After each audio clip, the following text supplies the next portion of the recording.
Blog Talk Radio. Here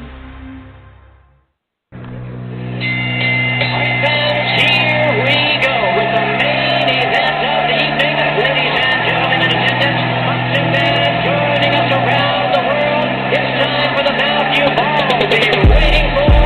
Finally, it's showtime. Here, man, we dedicate our life to this sport. We do thousands of sit-ups in camp. We run hundreds of miles, for the ones that take it serious. And we just dedicate ourselves fully to our craft, man. We watch tape.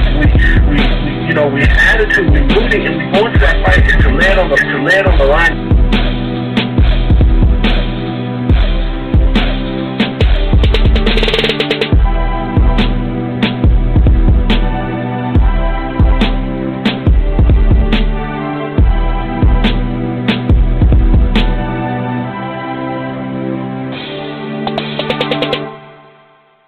Boxing fans, this is the Rope-A-Dope Radio Podcast. I am your host, Chris Carlson. We are live on a Monday, right around 9:30 on the East Coast, 6:30 on the West, 8:30 right in the middle of the country.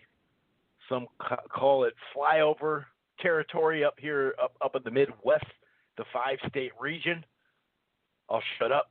Cornfield, Central Time, whatever you want to call it. Anyway, we are back. A Monday show. Tomorrow night, going to do an NBA podcast, playoff podcast.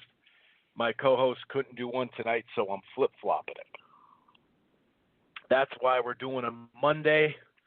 Anyway, we got a variety of things to talk about, no doubt about it. Obviously, this last weekend, an underwhelming weekend, no doubt about it, considering we had guys like Terrence Crawford and Danny Garcia and Amir Khan on the marquees. It definitely was fairly uneventful.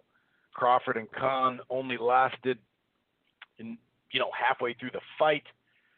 Khan withdrew from the bout, to put it nicely, based off of an injury he sustained to the groin area from a low blow. So we'll talk that through. Some people are saying, hey, man, this guy's, he's shown us in the past that he's willing to go out on a shield. And there's no way he quit.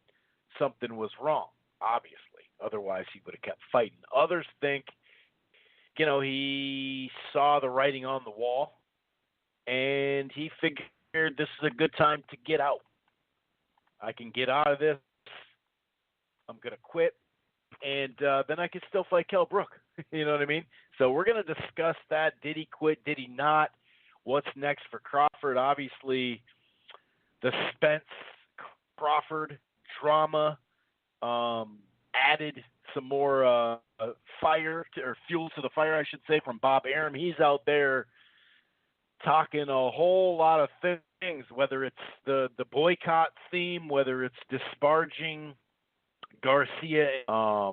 He he's on some race stuff now, saying the reason why Heyman won't allow Spence to fight Crawford is because he doesn't want him fighting for a white promoter, yada, yada, yada. Anyway, we're going to get into some of that. Like I said, you hear Bob Arum talking. He's proposing deals to the media.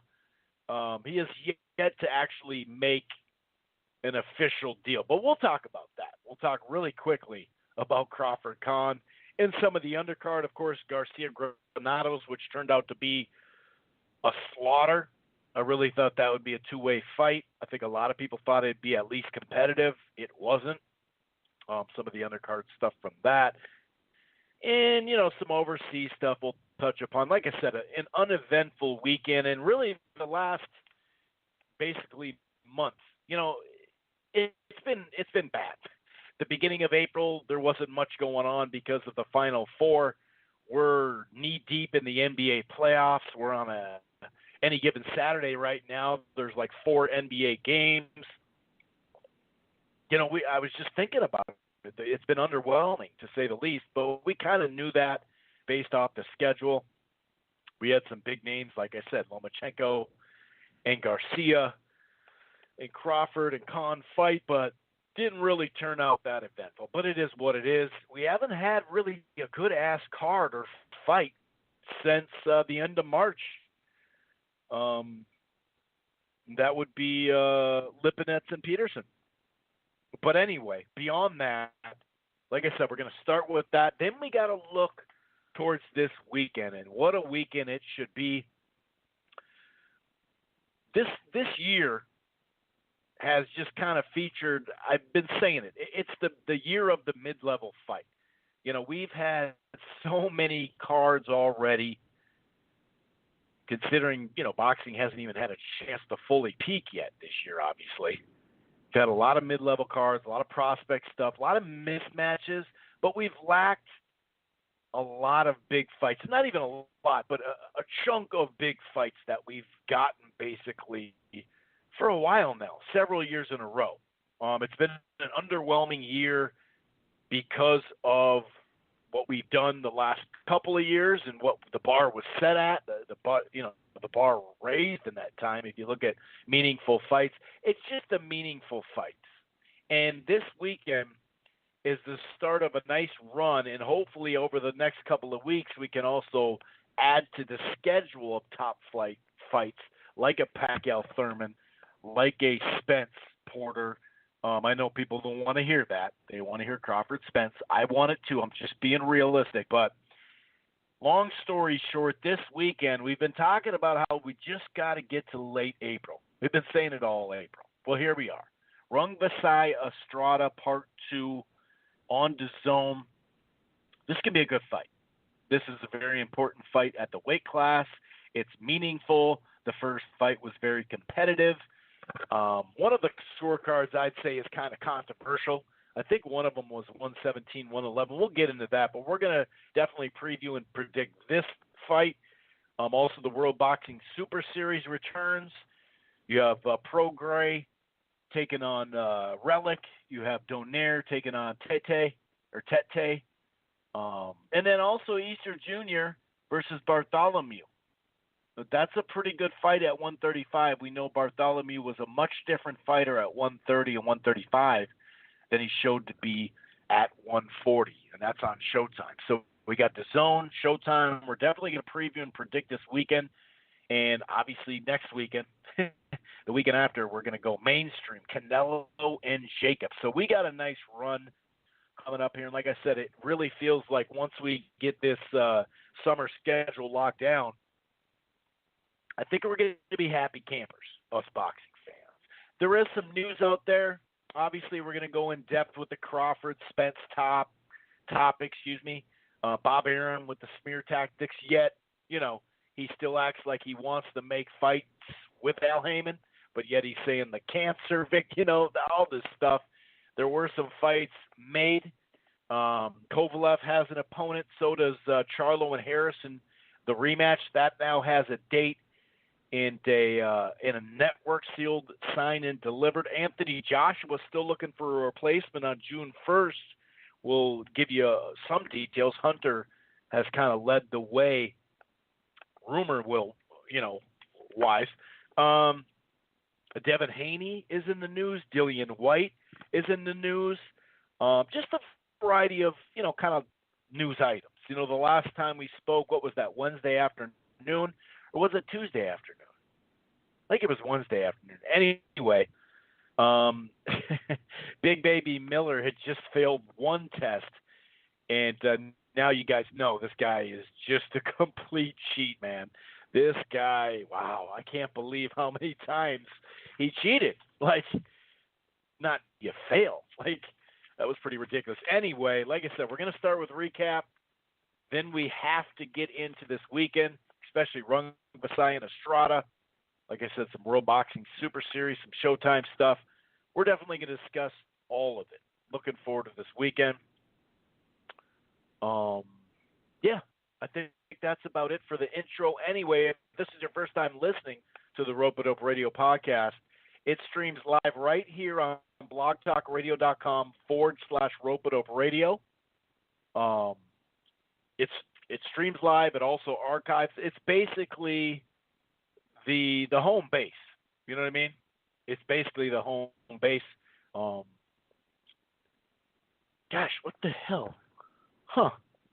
I'm getting a couple of text messages. I'm going to refresh something. I saw a variety of people just drop from my screen. Go ahead and call back in. I refreshed it. I see some people coming back now. By the way, the number to dial is 646-381-4990. But anyway, back to what I was saying. The Rope-A-Dope Radio podcast can be found right here on blogtalkradio.com/Rope-A-Dope Radio. But, you know, like I said, it's the home base and archives, but you can find it on iTunes. And if you rate and review the show on iTunes, you know, I don't get a ton of listens from iTunes. I get a fair amount percentage-wise. But it would be great if you could leave a review there. Also, you can check us out at Stitcher, Spreaker, Player FM is another great source. We've got a lot of listens through them over the years. Same with TuneIn. It's just in a variety of places. I'm also part of the Grueling Truth Sports Podcast Network, and you can find the Rope-A-Dope Radio podcast, whether it's boxing or football or basketball throughout the year, on the Grueling Truth Sports Podcast Network as well. And you can find that on iTunes, Player FM, Spreaker, Stitcher. They got a great app there at Stitcher.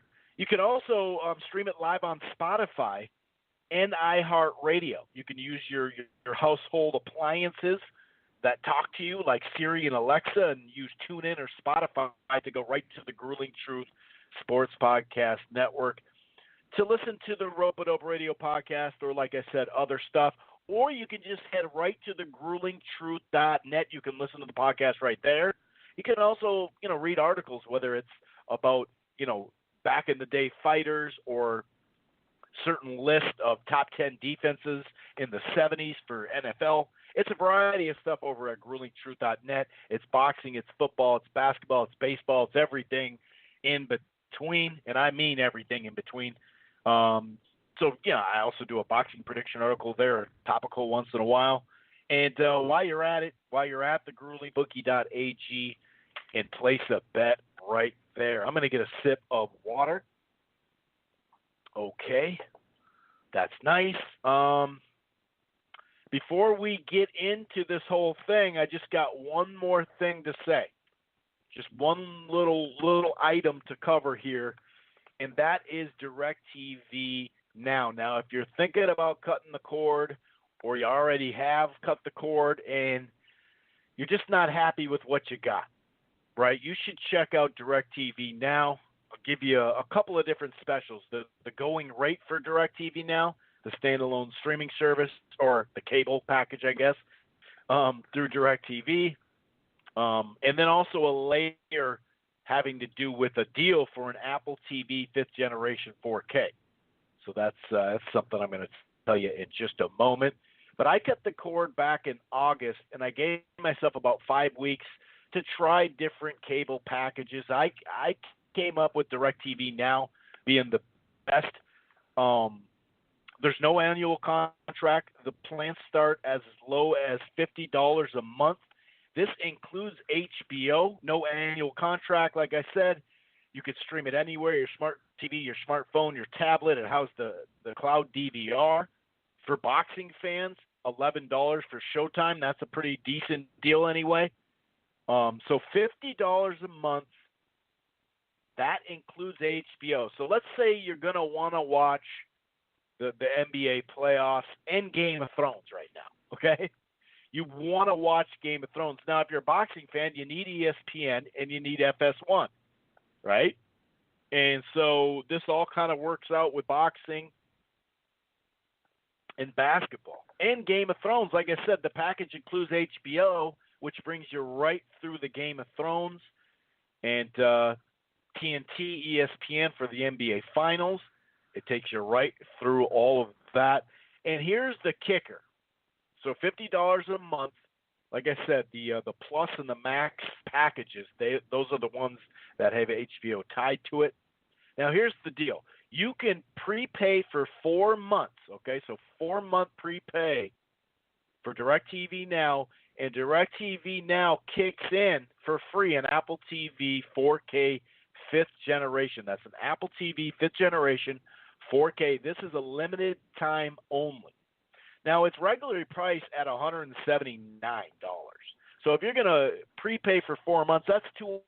So you're getting basically the value of the Apple TV, but 4 months free cable, or not free cable, but that's part of the package, right? $200 for cable just alone for 4 months is a good deal, let alone the Apple TV 4K 5th generation. So something to think about for those who are thinking about cutting the cord. Just letting you know. Not trying to press it on you. Not saying you have to have it. But it's just a campaign that's going on that's sports oriented, no doubt about it. Like I said, for Showtime, it's only $11. Anyway, I'm going to shut up and get back into some of this stuff here. Okay, I'm going to get back into some of this stuff, and it does look like I returned a couple of text messages.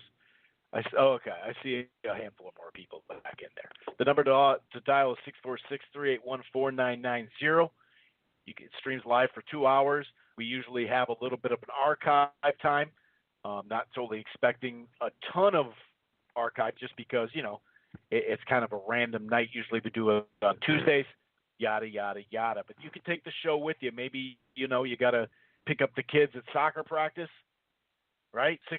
646-381-4990. You're stuck in traffic on the West Coast. You got to go to the gym, get a good workout in, maybe go grocery shopping, whatever you got to do. Maybe your job is on the road, driving. 646-381-4990 is the number to call. Let's start with Crawford Khan, okay? Crawford Khan. I'll say this.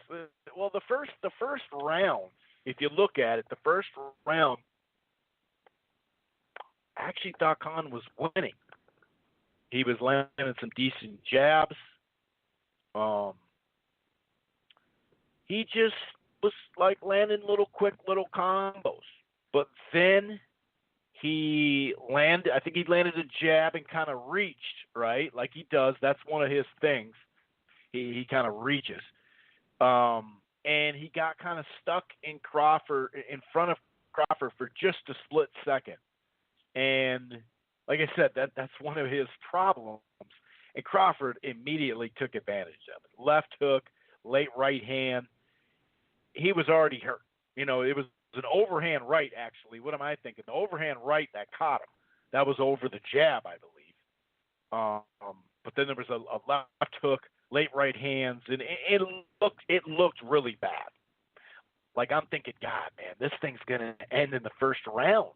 And you hate to see pay-per-views end so quickly. I mean, people like to see the knockouts, but boxing fans, unless it's like the most spectacular knockout or one that's not expected early, boxing fans don't necessarily like the first-round knockouts. They love Tyson, but he was knocking everybody out in the first round, sure, on the way up, and, he did Spinks dirty, but he would at least go some rounds. So sometimes you're just like, don't.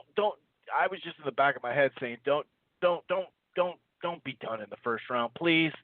Like it would just really show that Khan's just gone, and just over the hill, and he wouldn't get any credit, Crawford, that type of thing.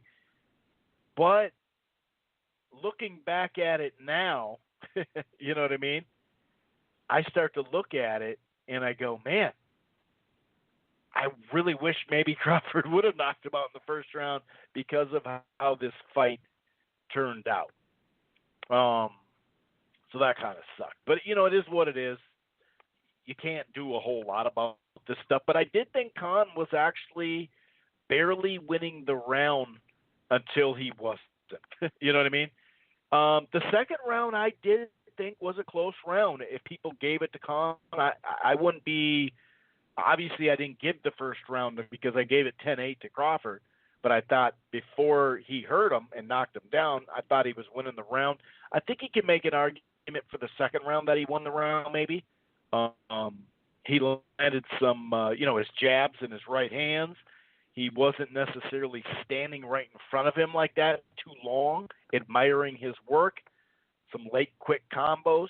And speaking of late, I think under the minute mark, there was a really nice right hand by Crawford too. And maybe you thought that he stole the round off that, but either way, I actually did think I gave Khan the second round, but that was it. I mean, Crawford was switching to southpaw, even though the third round kind of slowed down. He was just jabbing well, and then he started landing his left hook. Khan only had a few lands. Khan actually opened up with some lunging right hands in the fourth and kind of threw out a little bit. But then Terrence was just digging to the body. I mean, the last part of the round was just digging deep with left hooks to the body. It was starting to get kind of nasty. Flush left hooks, lefts from the southpaw from Crawford in the fifth. Khan did land some decent, like a clean right hand in the last little part of the fifth, but he didn't really do much. Now, Crawford did foul him low, and I don't really think it was in the nuts per se. I think it was in the groin. A lot of people said, "Oh, it's your leg." Well, it's your leg, but it's probably more your groin than your leg. Like, he didn't hit him and give him like a Charlie horse. You know what I mean? It was early in the round, and it was weird because the ref's like, "You good? You good? Are you good? Let's get this thing going again." Instead of just kind of going right to, "Hey, you do have, you do have some time." So that was kind of strange.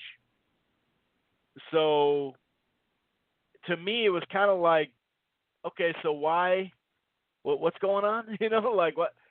Why is he not getting the time right now? And then it kind of turned into, okay, he is getting the time. And then the corner / the doctor and the refs started talking, and they were asking Khan, "Are you good?" And he put his head down, and he was kind of, like showing how painful it was. And then he kind of just put his head down even more a little bit, and then it was over. And it was kind of like, it's over? Like, what do you mean it's over? How could it be over? We've seen a ton of low blows before. And you mean to tell me you're not even going to try the 5 minutes? Because I think you would have been allowed the 5 minutes just because the referee didn't say, "Hey, you have 5 minutes" right off the bat. You could have still argued and debated and said, "Hey, man, I get my 5 minutes." And it seemed like they were going to give him time. And you'd think that you'd try to use up every last little bit of it and then see where you're at. And he didn't. And he talked about pain in his leg and pain in his stomach, and that he couldn't, like, go on. But it's, so first and foremost, it's easy to sit there and say that someone quit in boxing. It's really easy. Oh, that wasn't even that hard of a body shot, or, this, that, and the third. And we see people say, I've had enough. I'm good. I'm getting my paycheck. We see people get hit with a half a shot and go down and be like, "Oh, was that good enough? Is that going to sell it? Can I get my check? All right, I'm out of here." We've seen that. I'm not saying it doesn't happen. We've seen people straight up quit, obviously. But it's, you have to be careful when you're just throwing around the quit word, right? For sure, you do. But when you look at this right here, and you and I do not know what Amir Khan's pain threshold at that moment, not even his threshold, because that doesn't obviously it's not that crazy high, his threshold, but we don't know what the pain was like. He said he felt it in his leg and his stomach, but you didn't really see him limping his way to the locker room. You didn't see him, at least I didn't see him stairs to the press, or, I didn't see him limping. And when we don't see you limp, we just see you hunched over saying, "I'm hurt." but you're not limping.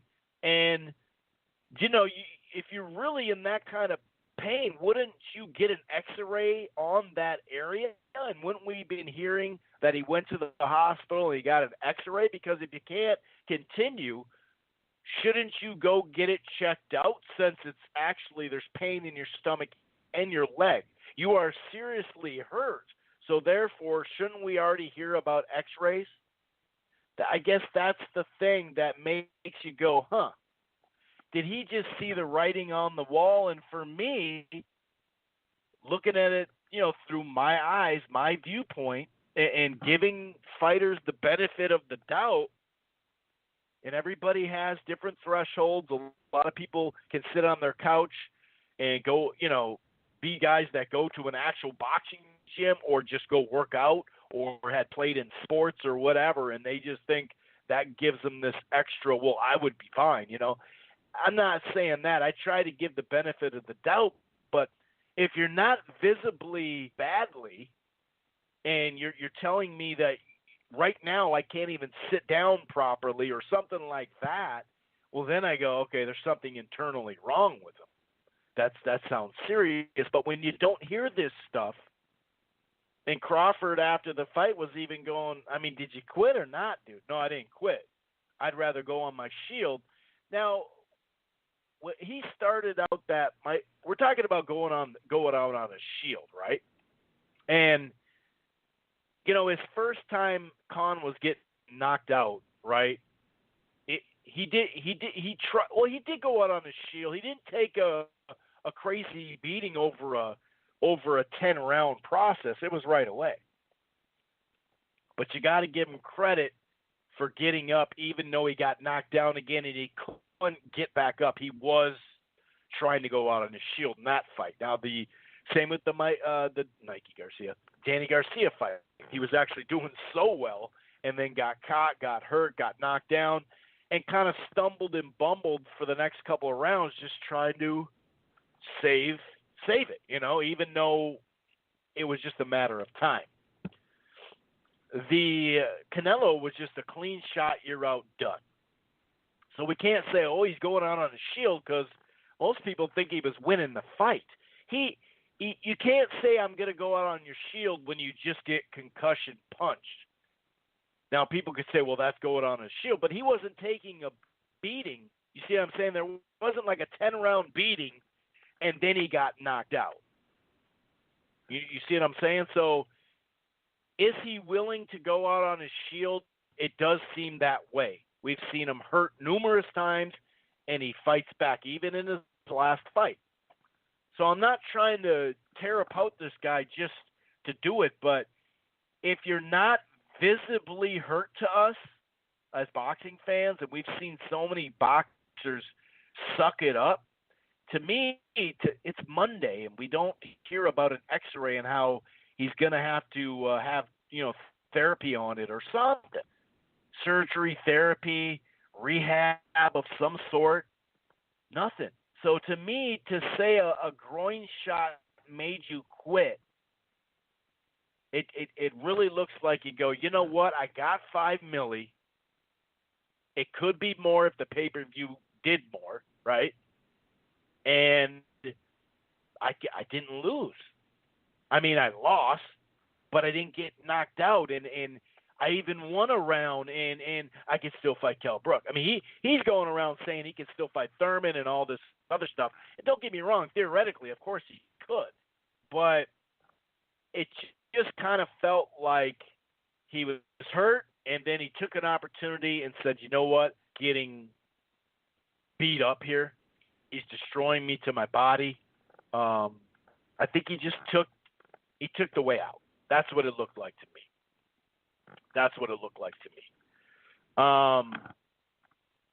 So, yeah, I mean, Crawford did what he had to do. He looked very, very sharp. Sure, he got hit here and there, but when you're fighting Khan, you're going to get hit here and there. You know what I mean? And he was being pretty aggressive after he hurt him. So, of course, you're going to get hit that way too, but it was a pretty damn dominant performance by Crawford. I did think maybe Khan would win another round beyond just one of them. But maybe even two, maybe a 3-2 or 3-3 fight after 6. I wouldn't have been shocked if that's what it was going to be, but Crawford did what he had to do. That's for sure. You can't. It sucks when fights end this way, but it is what it is. That's boxing, man. And it seems to suck even more though, and get more, people criticizing it because it's a pay-per-view. So when people put down their hard-earned money and they pay for you, people just get disappointed in general. But like I said, not Crawford's fault. Shakur Stevenson looked pretty good in a step-up fight. Went the whole 10 rounds, or was it 8? I think it was 10. Maybe it was 8. I can't remember now. But anyway, he looked pretty good. I thought at times he looked very good. Teofimo Lopez as well. He really took care of business, no doubt about that. I did notice when Crawford and Khan got in the ring, it seemed like it was so dark, like you couldn't see them. You saw them when they first walked out, but I don't know if anybody noticed that. It was kind of like, hey, where is everybody for a second there? I don't know if that was by design or what. But then once the announcer started talking, the lights came up, and then, okay, it was cool. And you could tell Khan had a decent crowd there, but, the better reception was, of course, Crawford. But Khan had a decent crowd. And by the way, what'd they get to 14 or 15,000? And the way Eddie Hearn talked about this fight and the sales, it'll be interesting to see how the ticket, breakdown was. Did they sell as many? Did they sell 12 or 13,000 and then only comp, 1,500 or something, which is a very regular thing?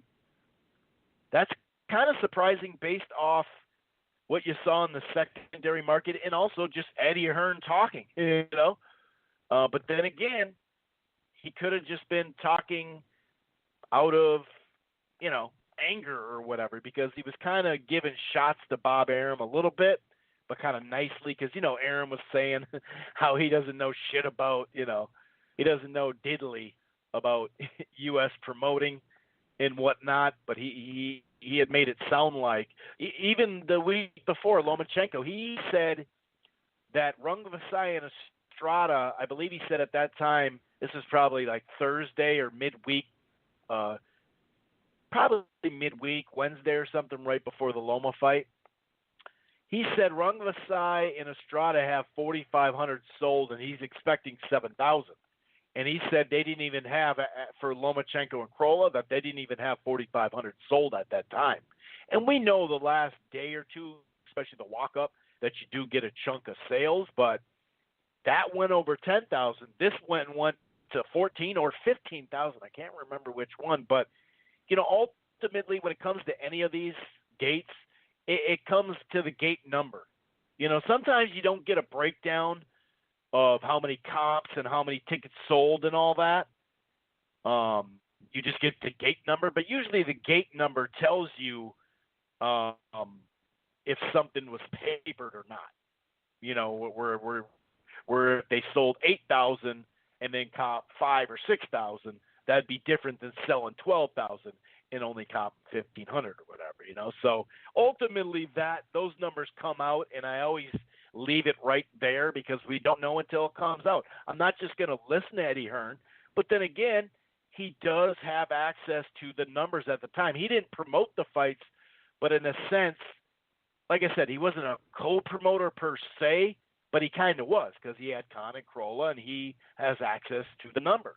So we'll see. But either way, anytime you get that amount of people in an arena, especially in a big city like New York, there can't be much of a downfall there. Although I know you could argue that the people didn't go home happy. You know what I mean? But they were disappointed, but I doubt it was all towards Crawford. Obviously, it was more like, man, F Colin. You know what I mean? So it is what it is. But like I said, success that way. I haven't heard anything as far as the pay-per-view numbers. I'll say this, the last week, ESPN definitely featured the fight. I started to see more commercials than I had before, especially that last commercial where they had that newer Lil Wayne song with the Swiss Beats old school beat to it. 5, 4, 3, 6, 9, 1, go. That one. And I saw the commercial they had going for that. That was a really good commercial. And I wish they had been running that for weeks. But you do have to remember that how much promoting are you really going to do during March Madness? You see what I'm saying? Like, if you can fit it in like they did with Wilder between games or something like that, but you're not going to spend a bunch of money for 3 or 4 weeks of advertising when that's clearly taking over the limelight of all of it. You know what I mean? So you saw in January, which was a bad time, the weekend of the conference finals for Pacquiao Brony, you saw how those numbers were affected somewhat. It is what it is. So it'll be really interesting to see what kind of numbers they did. But even when it was whatever show was on Sports Center, they would have that on the bottom line featured, you know, and just that you know, that name recognition sitting right there, you know, that branding, that constant, just a theme of, hey, by the way, do you know Crawford? You may know Khan, you know, the whole week. So I thought they did a good job at that.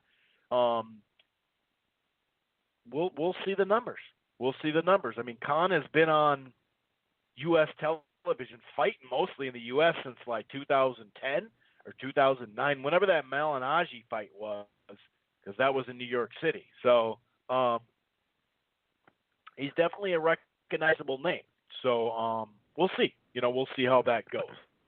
And like I said, Teofimo Lopez, you know, handled his business. That was just a run over. There really wasn't a ton to talk about when it comes to that. So yeah, that about wraps that up. I'm going to talk Crawford and Spence in a short little bit. I kind of want to get through the rest of the stuff, and then we'll get to some of that, because obviously Bob Arum is really going in right about now. You know what I mean? He's been going in for the last couple of weeks, which it makes sense that he's in the media right now because he just had Lomachenko and Crawford fighting. So that does make sense for him to be very active. But this last string of Al Heyman's a cancer to the sport, now this new one that it's because he wouldn't let he doesn't want you to listen to a white promoter. If it was a different color promoter, I guess Al Heyman would do business with him. Just all sorts of stuff, and it's telling. Let's put it that way. It's very, very telling. UK-wise, David Allen did knock out Lucas Brown. Josh Taylor won a fairly easy. He actually looked kind of shaky, but then he looked okay. Oh, Vasquez and Felix Verdejo. You know, I just saw chunks of that. Someone actually texted me saying, "Hey, what about Felix?" You know, I didn't score the fight. I'll just be honest with you. I only saw a little, like a chunk of the fight. I didn't see, you know, every single solitary round of it. But yeah, I mean, he was on the card. He did win against, you know, Brandon. It was Brian Vasquez. So yeah, he won, and until he, you know, I mean, it's a good win for him. It is a good win for him. So I'm not trying to take that away from him.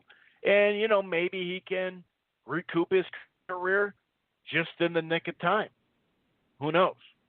But like I said, David Allen took care of business with Lucas Brown. It'll be interesting to see what they do with Teofimo Lopez next.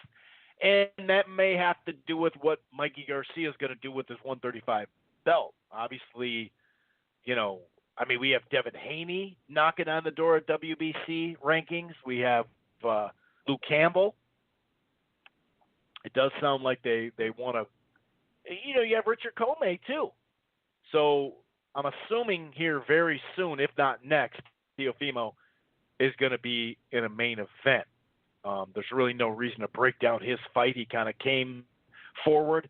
At times, he looked a little like, I shouldn't say timid, but maybe he wasn't his explosive self right off the bat, but pretty early on. You know what I mean? So Tally just wasn't much of a test for him. You know what I mean? He took him out pretty damn easy, I thought. I thought maybe he was chasing a little bit too much and following, but I did like what he did to the body, and he just started tearing him up. I mean that body shot was nasty. That body shot was definitely nasty. So yeah, he looked pretty good. He said he wasn't overly impressed, with his performance, but I don't know. You know what I mean? I thought it was just fine. Like I said, beyond the whole following thing, maybe that would be the only thing. But anyway, let me just wrap up the rest of the weekend. You know who looked good in the ring and on the scale, and this is something that you don't always say, is Andy Ruiz. He's now with the PBC. They're talking about some fights coming up. He actually is rumored for a big fight potentially. And now that's just potential. I don't know for a fact just yet. But if that, falls through, I suppose he could fight Areola, right? Because Areola's on the comeback trail. One more loss, and then he's done. That would actually be an interesting fight in the ring, though. I'll say that. But you also have Kalinowski, too. So, also Brandon Figueroa was in a pretty good fight for a while, and then it became, more one-sided. That I thought he lost the first round. Maybe the fourth round. Other than that, Figueroa took over.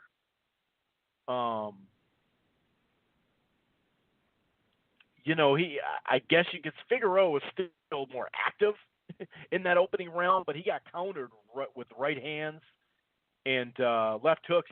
But it was a good round. This was a good fight. It's fun to watch. Good strap.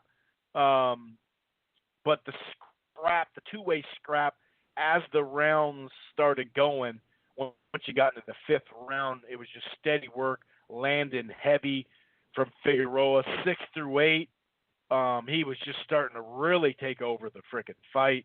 The punch stat, I think, I forgot what after round it was, but it was like I think it was after the 8th, 224 to 120. He was just wearing him down. So it was a good fight for him. This dude was a vet. Parejo, I think is Parejo. Like I said, I gave him the first round. The fourth round, maybe. He landed a few big shots late in that round, but there was, body work and looping right hands from Figueroa as well. But in he didn't answer the 9th round. So it was a TKO. Overall, 235 to 124 as far as, punch land. 845 in 8 rounds. 845 punches thrown from Figueroa. So that's one thing that he does get from Omar. Brandon Figueroa, the younger brother, definitely loves to throw punches just like his brother. So he's moving on. He's now, 19-0 with 14 KOs or something like that. So he's still,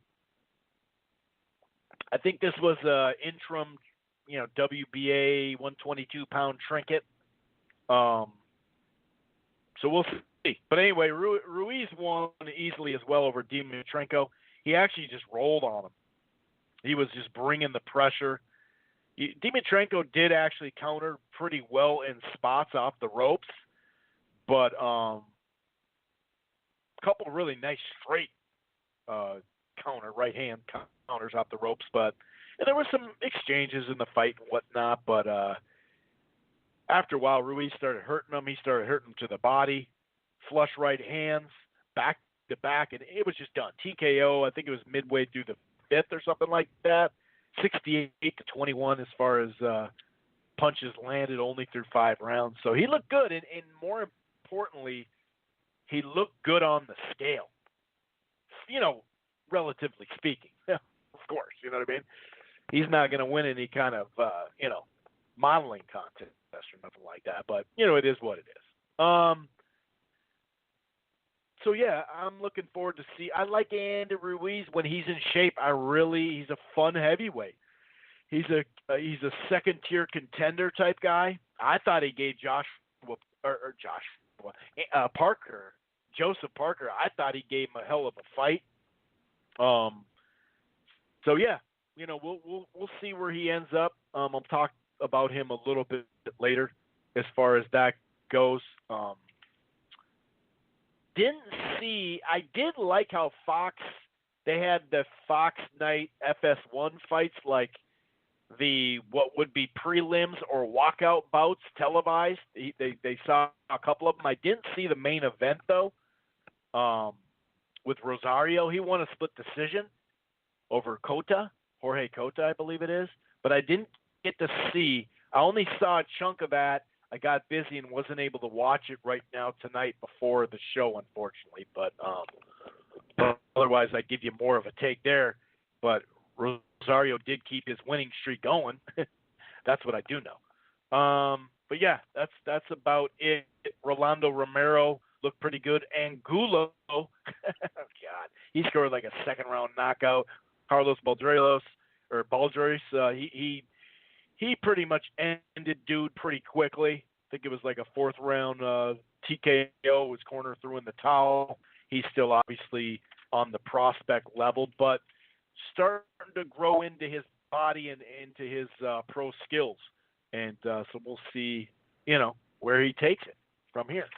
So yeah, that about wraps up, I believe. I'm trying to go through some of my notes here. I believe that about wraps it up. I'm not going to break down the Angulo fight for somebody that just texted me. I know they're just kidding with me, but anybody on right now, I see some familiar numbers. See some people, a lot of folks like to just kind of hang out and do whatever they're doing. Maybe they're watching the NBA right now. Just kind of chill and listen to it. Otherwise, if you want to press 1 and join in, feel free to press 1 if you want to give your takes on this stuff. We are going to get into the preview for the weekend here in kind of soon, somewhat soon anyway. But I do want to kind of talk about this Crawford-Spence stuff a little bit because Bob Arum is really, he's he's being Bob Arum. He's being Bob Arum. So as I've talked about this the last couple of shows. When you look at the Lomachenko stuff, when it pertains to a fight with Mikey Garcia, when you call Mikey Garcia a mutt, when you're pretty disgraceful on how you thought his performance was against Spence, and I understand. I did agree with his sentiment of when somebody pays for you and they don't feel like you tried hard enough and you were just in survival mode. I do understand that sentiment totally. That's just out there. Like it or not, that is out there. But for him to say he now has to realize that he's the clear B side to Lomachenko, well, that's just nonsense. And like I said, when you go around saying, I don't even want to negotiate, we're going to give him something, he's going to take it type stuff. And like I said, when you call him a mutt and stuff like that, it's like, come on, dude. Like, he's talking about how other fights are bigger than the Garcia fight. Yada, yada, yada. But this week, it was back to, and of course, Al Heyman is the cancer and all that type of stuff. He's been saying Al Heyman is the cancer, even though, well, here, let's just go through some of these quotes. He said basically, he did say Khan was looking for a place to lay down on the canvas, so I'll give him credit for that. Now, I knew he wasn't going to go crazy on Khan like he did with Mikey because, he just promoted the damn fight. And he had said, he gave him the promoter spiel, like, this guy, it's going to be a fight for the ages. You're going to tell your grandkids about it. But that's promotional talk. We hear that all the time. But here is the new reason why this fight's not going to happen. So this is what he says Arum is going to, referencing Heyman and Spence. He's going to say, Spence, listen to me. Don't listen to the white guys. Because if you listen to the white guys, they're going to be steered down the wrong road. Listen to me, brother. We're part of a brotherhood. And if I tell you not to fight Crawford, I'm telling you not to fight Crawford. That's exactly what he'll say. And repeatedly, and this is Eidick, by the way, quotes from BoxingScene.com, he's calling Heyman a scamster, biggest scam in boxing. Just going out of his way to basically say, if he doesn't make the fight, okay, if he doesn't make the fight, you have to boycott PBC events. Let me just tell you guys, this is his quote. You writers have to understand, and I think he's just getting sick. Well, first of all, he doesn't have anybody for Crawford to fight. We know that, because now all of a sudden he's saying Porter and Garcia and Thurman, they're all bums. He doesn't need them. And it's like, well, that's not true. But he doesn't have an opponent for him. And so he's, in this predicament, now he's saying this stuff. And he says, and I also think the paid help that he has out there, they were winning for a while as far as online presence and like what people thought.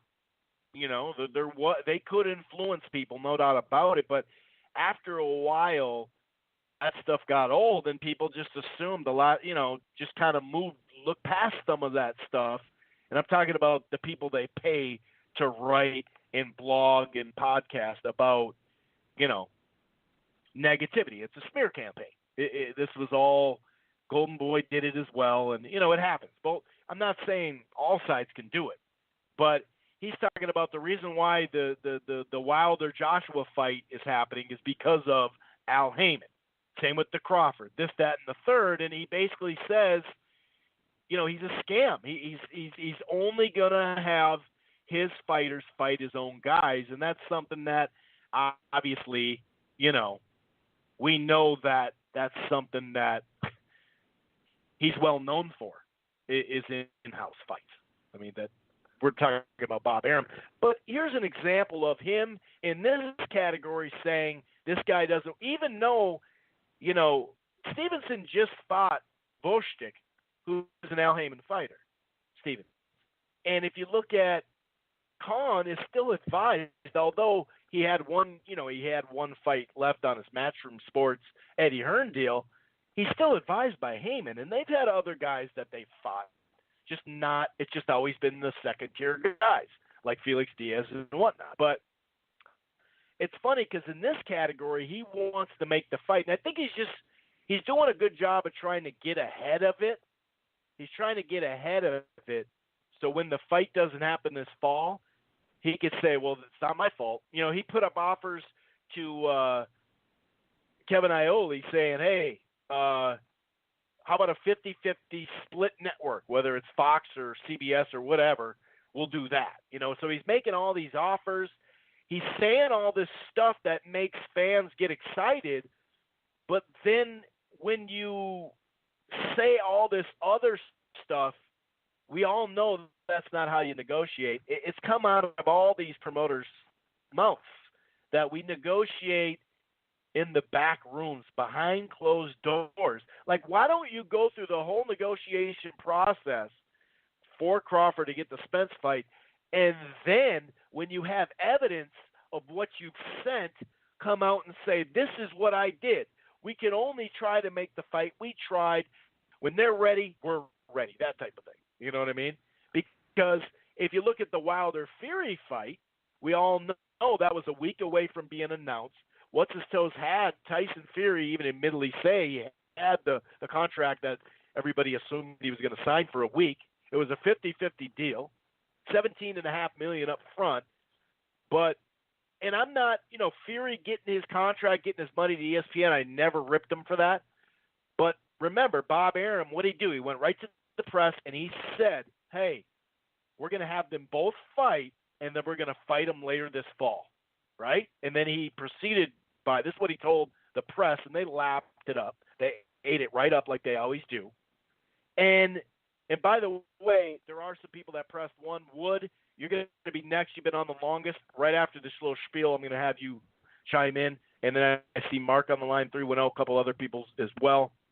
But it's funny because he went around saying, yep, we're both going to have them fight and then fight somebody else and then each other.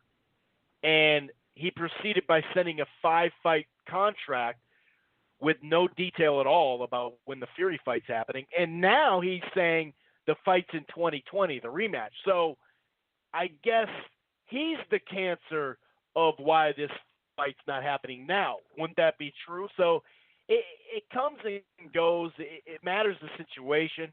Here's the deal. I think that Al Heyman and the PBC side are on board with fighting Crawford at the right time. 6 months ago, a year ago, you heard basically Bob Arum saying, hey, whenever this fight can make a bunch of money on pay-per-view, that's when we're going to do it. That's when we're going to do it. And I agreed with that. So I think that they were just like, all right, let's get on that path.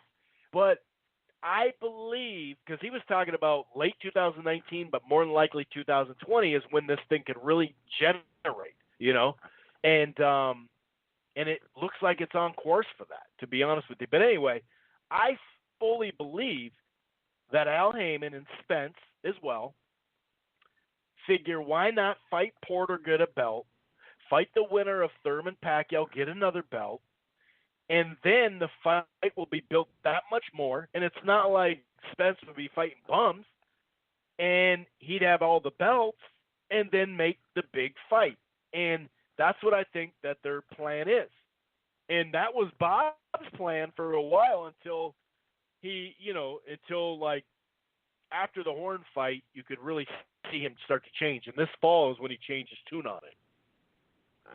Because there was a new contract signed, continue to lose money if he doesn't try to do fights on pay-per-view. He still could lose money on pay-per-view, but when you pay a guy $3.8 million or whatever you got for Benavidez, you're not going to make money on that event. So then he's like, well, I got to get my guy a big fight. So it's just circumstantial. Now, if it was Spence all alone at the PBC and you had Crawford, Thurman, Pacquiao, Porter, Garcia, you had everybody on the top rank side, they do the same exact thing. They do the same exact thing. So it's just circumstance. Just like featherweight. Right now, the featherweights were more PBC. Well, now that's not the case. It's top rank. The middleweights are DAZN, right? So right now, you don't hear Bob Arum saying, Leo Santa Cruz. We want Leo Santa Cruz and Oscar Valdez right now. Although in Southern California, that'd be the fight to make, wouldn't it be? That'd be a great fight. Phenomenal fight. But the reason why is because he just signed Carl Frampton, which that makes the Carl Frampton trilogy with Leo. That takes that off the table. And, obviously he has Valdez, and he has Stevenson coming up. And, to have that tie, with Frank Warren and BT Sports, they obviously have Warrington as well. So the reason why you don't hear him screaming Leo Santa Cruz, or even Gary Russell for that matter, is because he's got that talent right now to where it blocks those fights, but it helps. We're going to see those other fights. So that's basically where we're at. So do I want to see Crawford and Spence next? Yeah, sign me up. But I understand this is a business, and as long as it's not 2.5, 3 years, 4 years from now, and it just comes within a year to 16, 18 months, it'll only get bigger. And I know I heard a handful of people that side with Bob basically every time around, or at least are anti-paid PBC, whatever you want to call it. When you look at,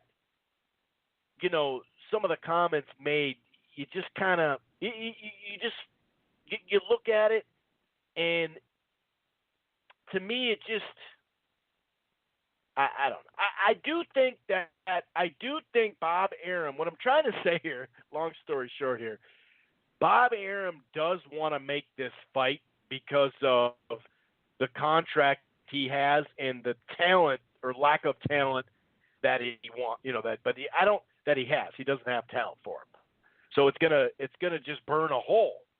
But I just, I'm okay with it being a year from now. And what I was gonna say about maybe a Steve Kim or even a Dougie Fisher just said on camera not long ago that Crawford and Spence does $2 million on pay-per-view, and it's like telling me right now these two are going to do $2 million on pay-per-view. So Canelo and Golovkin did 1.3 and like 1 or 1.1, and you're telling me that's going to double that? Like, that's just not true. Now, is there potential down the line? I think to get to $2 million, we may have to have them fight for 3 years. Somebody, other people.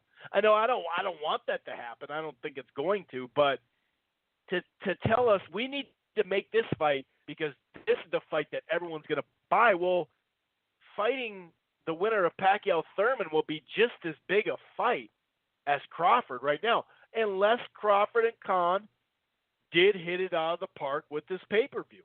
If they did 350 or 400 or 500,000, or maybe it did more. I have no clue. I haven't heard any numbers. Now you could start to go, okay, we got a chance at $1 million maybe a year from now for sure now, that type of thing. But anyway, I think it's just a lot of promoter talk. I don't believe he actually thinks this fight is going to get made next. I think he's just setting it up. I mean, Kell Brook, probably the opponent he's going to fight. And maybe they do it in New York City again. Maybe they do it in Vegas. I'm not sure. Not really sure where they're going to do it, but we'll see. We'll see. I'm thinking Kell Brook is the next one. And now Kell Brook can make it to 147. Isn't that funny? That's a different show, different topics. I do have some other news to get to. I'll get to it a little bit later. Obviously, Rungvasai against Juan Francisco Estrada, Part 2. Really looking forward to that. World Boxing Super Series, Pro Grace Relic, Donaire Tete, the semifinals for the World Boxing Super Series, Easter Junior, Bartholomew on Showtime.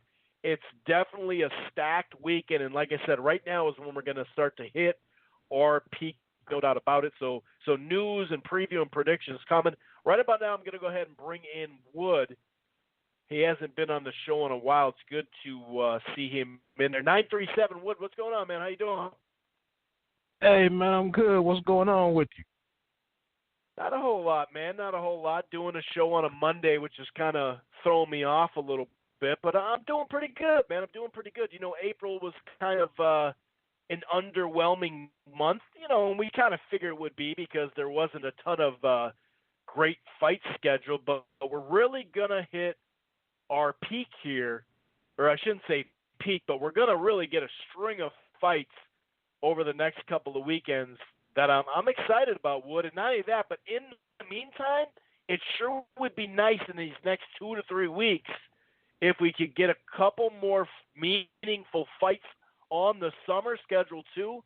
Then it would kind of just, add to what we already have with the World Boxing Super Series and Canelo Jacobs and whatnot. How are you feeling, buddy? Well, for one, man, I'm a little, I guess I dropped the ball a little bit and not hollering at you before the March Madness season. I know last year I checked in with you as the bracket was narrowing down to the finals and whatnot, but I just couldn't catch up with you this year on it. So, plus hell, my bracket was gone at the Sweet 16 mark anyway. This is the first year I didn't even pick a single Final Four squad. So maybe that's why I stayed. Maybe that's why I stayed so quiet. But yeah, talking that's through fair. the boxing, man, just talking through the boxing and just listening to you, lay out basically the bracket of boxing, and how we get to some of these big fights. I guess that's what's so frustrating, and it's kind of.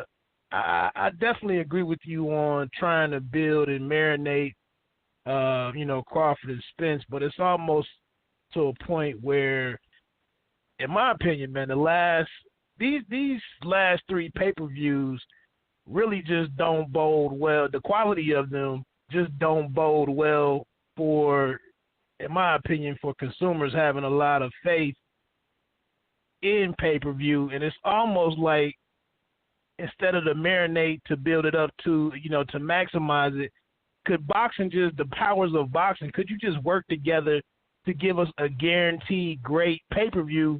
Like, where do I prepay for Spence and Crawford right now? Where do I give you my money, similar to the DAZN model of giving you $100 at the beginning of the year? Can I give you my $100 right now and you figure it out and make it work?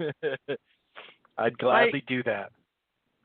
To sit here and expect these guys to make it through, Spence fighting a Porter, or Spence fighting the winner of Pacquiao and Thurman and all. It's like I have zero faith in boxing, allowing that to play out and then on the other side, Crawford would be working himself through something. But the thing is, in my concern, we're talking about a year or 18 months out. Then I feel like the issue will be Spence making 154. And then we got a concern about, making 147. And we got a concern about him showing up on fight night being too damn drained or whatever. And then that's the complaint. That's a good point. Is that, so that's what I'm saying. Just let me send you my money now. Let me send you my money now and show you that I have my receipt. You guys figure it out, and then if it's really great, well then good, because we can get a rematch. You know what I'm saying? Right. But it's like I have zero faith in this thing working itself out, and all of us. And it could happen. It could happen, but I'm just saying. I just don't have a lot of faith in the process, man. And then on top of that, like you were just mentioning, with we had a quiet March. To hear some of the complaining, which boxing fans just do incessantly, but to hear some of the complaining and not to understand that it's a month of great weekend basketball, and who the hell wants to try to put together a great fight during that period? Like, damn, these people have been making a living off of this sport for decades, or, PBC just getting started in the last three and a half or whatever. But they have some idea of what the hell they're doing. Yeah. But I agree. Just to cut in real quick, a lot of people were dogging the Crawford Khan about 3 weeks out, 4 weeks out, and it's like, do you really want him to drop all the promotion right now during the Sweet 16 and the Final Four? Like, doesn't make any sense.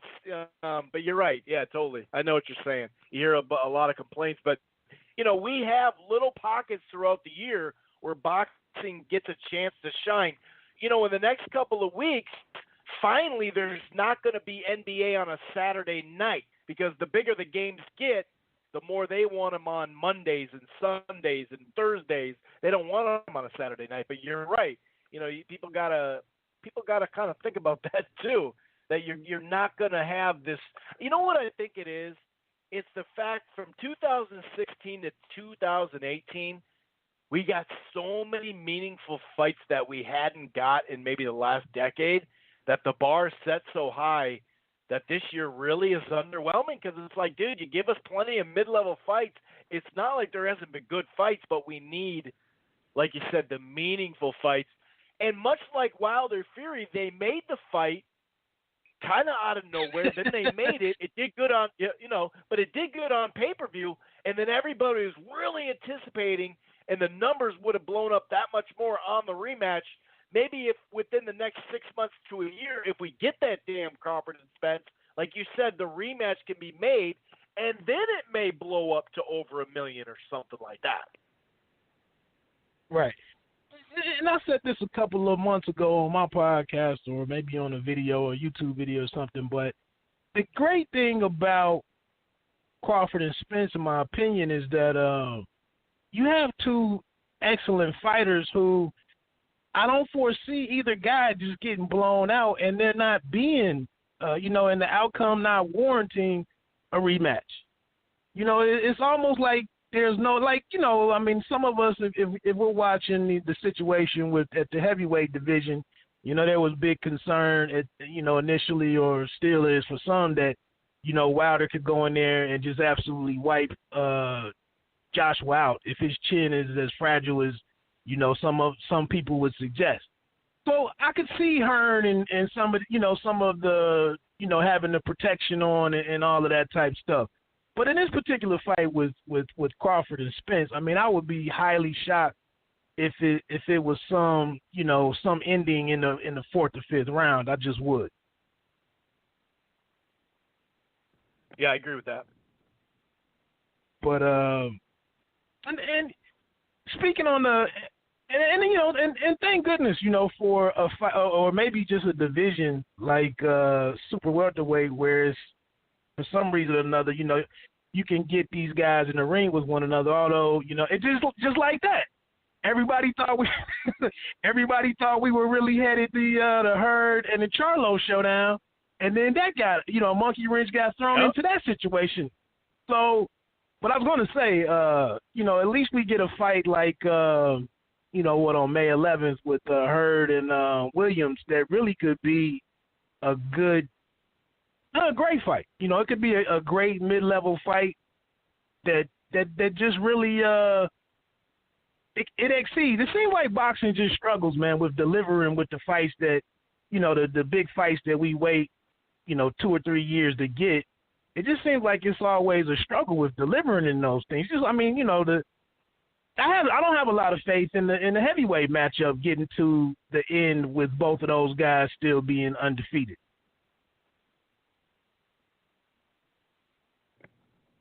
That's true. That could definitely happen. That especially at that weight class and the way both those don't really have good defense. You know what I mean? That definitely could happen. But yeah, it's I don't know, man. And that's the thing, you've got all of these platforms out, and you've got all of these platforms out here. It's an opportunity for guys to go all over the place, and we're finding out now that the PBC guys can have more freedom than what we may have thought. And it's almost like you wish you could get the machinery and the scheduling of Top Rank, but then maybe have the PBC stable. I was listening to Tim Smith, I believe is the VP or whatever over there at PBC, and he was just mentioning, we kind of do things behind the scenes, or we work all our scheduling and all that stuff out, and then we don't say anything until we have an announcement. But it's just like the lack of buzz around great assets like a Gervonta Davis. We don't know a date. We don't know, we've heard something about Gamboa, I guess. But it's just sometimes over there, just the, handling stuff in between fights is just a little dicey to me. Whereas, like, in comparison, Yeah, they like to get their ducks in a row and then release it and not tell any about it until it happens. You're right. It's a little different. Whereas Top Rank is like, look, we got a guy is fighting, the bigger guys, a Lomachenko, a guy is fighting, and they're like, hey, this guy will be back, 3 months from now on either Friday or Saturday night, and, based on what happens in a couple other fights, that's what we're targeting. So at least there's some buzz, and you can kind of stay in tune or attuned to what's going on. And I just don't see kind of like that synergy over there on the PBC side. But they do what they do. But I don't know, man. Like I said, boxing in general, as I was listening to you, man, just to hear some of this stuff, all of the barriers and impediments to get action fight or good fights is just and like you said, 17 was phenomenal. 18 wasn't a huge drop off, and I think if we're being honest, if you look at what the common denominator was and what's missing right now is Showtime really just hasn't had that slate of fights this year. That's who really drove 17 and 18 with the triple headers. Even the show boxes had some great lineups, and right now this year, and I thought maybe, especially from like January to June, you know what I mean? They definitely are getting off to a slower start. And if you read the press release on the new deal that they got, I think they kind of forgot that it's only once a month on Showtime for 12 months instead of January to June. And then how they kind of fall off for like a 4-month period where they wouldn't have much, and then they close strong. Well, people were kind of complaining about that mid to late year, but now that we don't have it, you're like, man, can we go January to June again? Right. And I think you mentioned that a couple of episodes ago about, maybe the thought was things could pick up to have a strong finish in the year and whatnot. But, and when we look into the criticism of the different promotional entities and whatnot, that is one of my issues kind of with the PBC. I don't think nobody's really questioned. It seems like a lot of the good fights are going to the Fox stuff right now, to the Fox platforms. And, I mean, maybe it's all by design. They do have, Showtime does have the Brazil and the Wilder and Brazil fight. And, a couple decent names, I guess, are being added to that card and whatnot. But, yeah, I think the thing is that we grew so accustomed, to getting all the great action and the great lineups and the meaningful triple headers. They had the Superweight unofficial tournament that they had that generated a lot of buzz, and they got a couple of good shows off of the super welterweight division.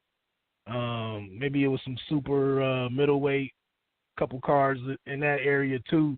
But yeah, it's just like I said, it's been weird. I feel like the Showtime broadcast team is one of the better units, as far as Custer and then the three guys doing the analysis. I just don't feel like we've been hearing them lately.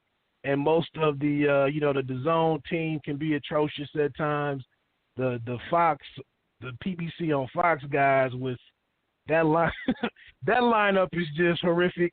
So yeah, I think that's one thing for me, just from the presentation of it. It's like, man, can I just get Morrow and Bernstein and Polly or something? Like, I feel like with the Fox guys, and I'm rambling on a little bit, but I feel like with the Fox guys that we know a lot of those guys from MLB and NFL, and I just don't really sense a real passion from some of those guys about boxing. And then the actual boxing personalities that they have or figures that they have, they seem a little detached from what's been going on, in boxing the last year and a half.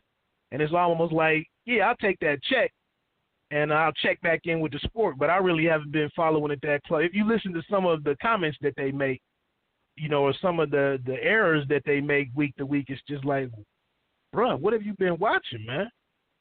Right. Totally.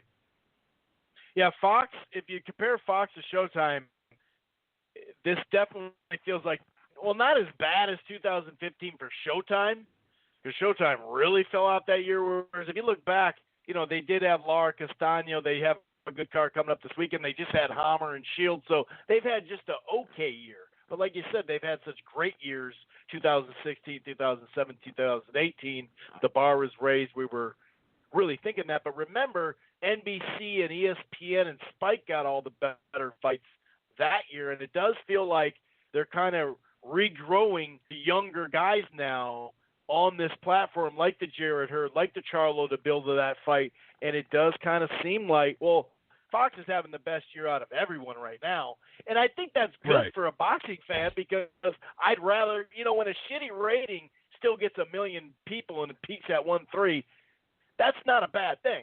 But You know what I mean? That's a good thing. But I hear your point though, and it just goes back to the meaningful fights this year and how we need more of them on our schedule, no matter who we're talking about. Because if you look at it, DAZN, we had to wait all year to get the DAZN schedule that's coming up now. ESPN's been hit or miss, and it's coming on. In a couple of months, it'll be 2 years of this deal, and how many big fights have they had? And you start to count them up, and you go, yeah, I mean, they've had some good fights, no doubt about it, good action fights and stuff like that. But the Linares Lomachenko, that was a pretty big fight or whatever. The Rigo fight at the end of the year, a couple of years back, that was a big fight. But yeah, it's just really just meaningful fights that need to be filled on this schedule for the summer, dude. And fights like the Gary Russell Jr. Santa Cruz now is not going to happen, and we're all scratching our head. And now Leo's going to move on, and it sounds like later this year they're going to build to a Gervonta Tate fight. And it's like, all right, I'd rather him build to that now, and just at least we can actually get the damn fight rather than trying to put this Gary Russell Santa Cruz thing together. Now we do hear Gary's back, but how many times does he fight twice in a year? I don't know. It sounds like he's going to try to go to 130 as well after his fight, a tune-up fight, you know what I mean? So, yeah, it's just really meaningful fights. But let's move on. Anything else you want to add from last weekend, or just get off your chest? Or maybe you want to talk about Rungvasai Estrada? Yeah, well, going back to last week, I thought the main event for with Granados and Garcia was a pretty good fight for for casual fans to tune in and catch. I had a feeling that it was going to be. I didn't know. I thought it was going to be pretty good action. I wasn't so certain there was going to be a stoppage. I thought maybe there would have been a knockdown or something in there. But, yeah, I just didn't expect Granados to kind of be off tactically or down energy-wise a little bit to allow himself to get roughed up, so early that he never really could recoup. But I think it was a good fight for I'm not ready to get all on Danny Garcia as, the resurgent power in the division per se. I think Granados was tailor-made for what he's good at. Granados, a guy like Granados really couldn't just stand in front of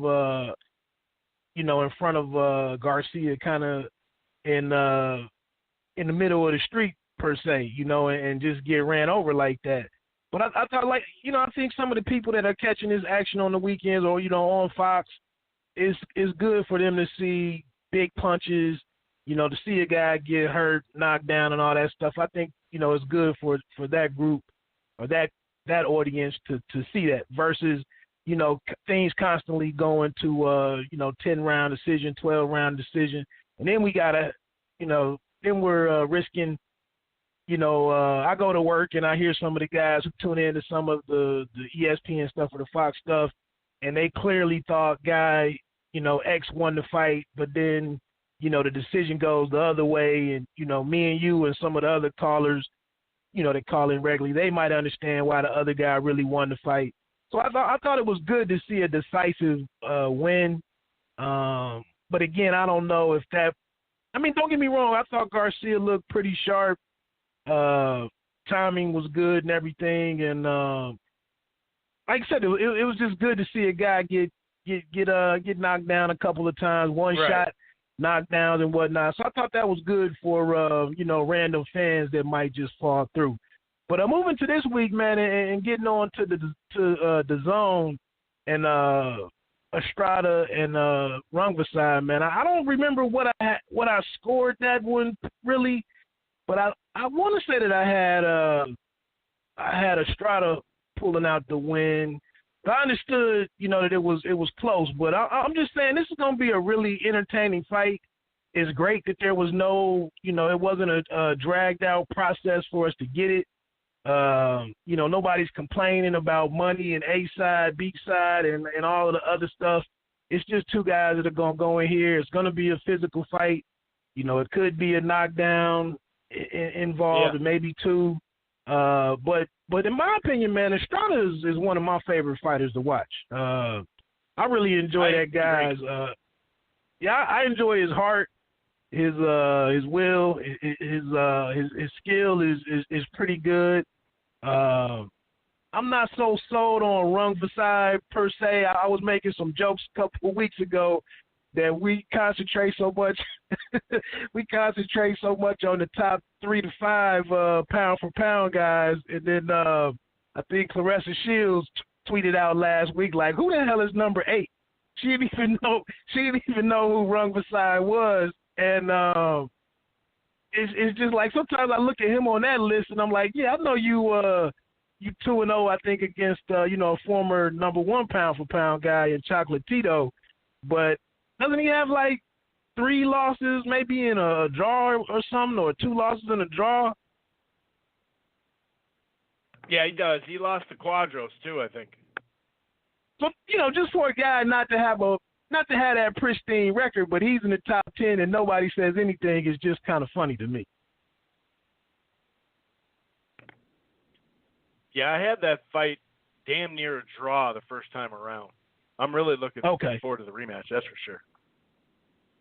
Yeah, I think I might. Like I said, I thought I had Estrada edging it out on my scorecard, but I had a good idea that that was one of the cards where I got to my winner, but I was like, I got a feeling it's gonna go the other way. Rungvasai was landing some of the bigger punches earlier, in the fight and whatnot. But it was a good fight. Like I said, I think for anybody that's like you said, last week and whatnot, with Friday, Saturday, to pay your $10 and get the Donaire and Tete, and then the Prograis and Relic. I mean, Prograis and Relic will probably be great action. I mean, I can't see that one, being right. Yeah. Yeah, I can't see that one not being action packed. I don't know how it. I mean, I would take Prograis to win it, but I mean, it could be a knockdown. But I mean, Relic is gonna put in some good work. So, and even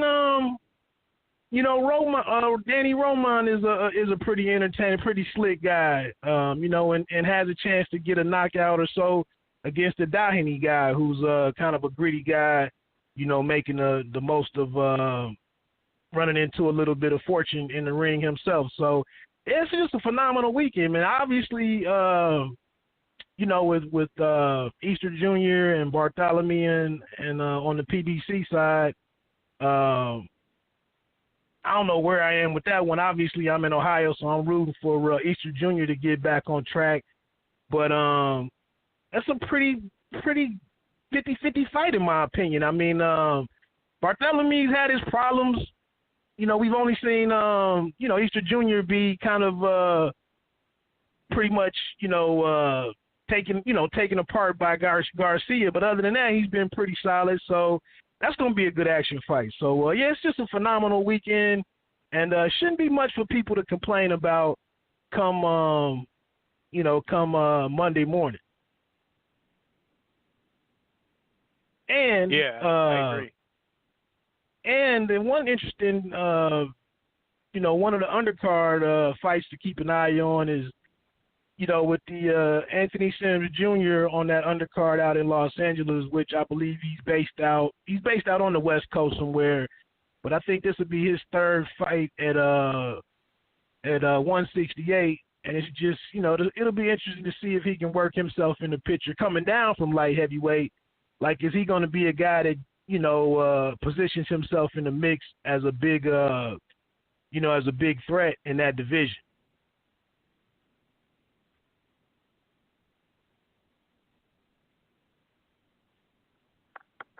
Kind of broke up at the end of that, or maybe it's on my side. I don't know, but I heard most of it, but just at the end I kind of broke up off it a little bit. I was just saying, one of the interesting fights out there, or this weekend on the undercard, will be the Anthony Sims Jr. just to see if he's gonna kind of continue to raise his awareness at 168, to see if he's really gonna get in the mix at the contender level, and just position himself as a guy to really watch. So this will be his third fight, I believe, in the division. So that's another personal storyline that I'll be keeping an eye on. Definitely, man. It's always nice to keep track of prospects in general. Sometimes, on the way up, somebody through 10 or 15 fights can look a certain way, and then all of a sudden they start to grow over a 5-fight. Some guys look great their first 8 fights, and then all of a sudden they step up a little bit and they start to, kind of get moved laterally because some of the flaws show up. So it's always interesting to see how that goes. Anything else before we move on here, buddy? Not really, man. Just, good to come on and check in with you. And like you said, you've been moving around the show a little bit, I guess, because of work and whatnot. So I hadn't always seen some of the updates that you on, but I happened to be watching my Pistons get eliminated, by the Bucks, and I saw the post go up. So I thought I'd call in and check in with you. Again, you continue to with the way that I cover the sport and discuss my stuff, you're always a good like counterbalance and from the angles that you cover. And sometimes I can mention stuff from your shows that, like when you get into the attendance and viewership and whatnot, those aren't things that I really focus on. But sometimes I hear something on here and I can always reference your show for the people that do look for those types of details and, in the fight game. So, just continue doing what you're doing, man. Like you're having a good fight, and they tell you in the corner and they don't have anything to really tell you. They say just continue doing what you're doing. So do that. Well, I appreciate it as I always would. And same with you, man. You've been at it for quite some time now. Why don't you tell the people out there that don't know where they can follow you, kind of what your whole thing is about, whether it's sports or entertainment or just a variety of stuff? Basically, check me out at the Pay Me No Mind YouTube channel. That's MIND, Pay Me No Mind Sports and Entertainment. And I also have a website where I try to write about boxing as often as possible, but it's just one guy. I do fall short. Some weeks I just don't have the energy to stay on top of it like others. But that's BiteDownBoxing.com, and then that's what the podcast that I do, Boxing Only. You can find that at www.leftjaballnightboxing.com. I do a one-man thing over there quite often. I do get some fighters on there to talk through some stuff. I think last week's episode, if anybody would like to check that out, I do have Top Ranks, rising prospect, or maybe even a guy that's now number 4 in the IBF at bantamweight. But Joshua Greer Jr. has a segment on there. And then Saturday, a guy out of Toledo, Ohio, a super lightweight prospect, a guy who's about to crack, who has a chance to crack into the contender level, in Sonny Ferguson. I also have a segment on there with him this weekend. So, like I said, he's on his first The Zone appearance Saturday night at the card with Prograde and Donaire. So, I try to do things from my angle, and, if it's your bag, it's your bag. If not, it's lanes out there for everybody. And then also, like I said, on the Pay Me No Mind YouTube channel, I am doing I'm actually about to go in here and do a stream on the Pistons being eliminated from the playoffs. I'm going to do a live stream on that real quick. But I do a boxing pod, a boxing playlist.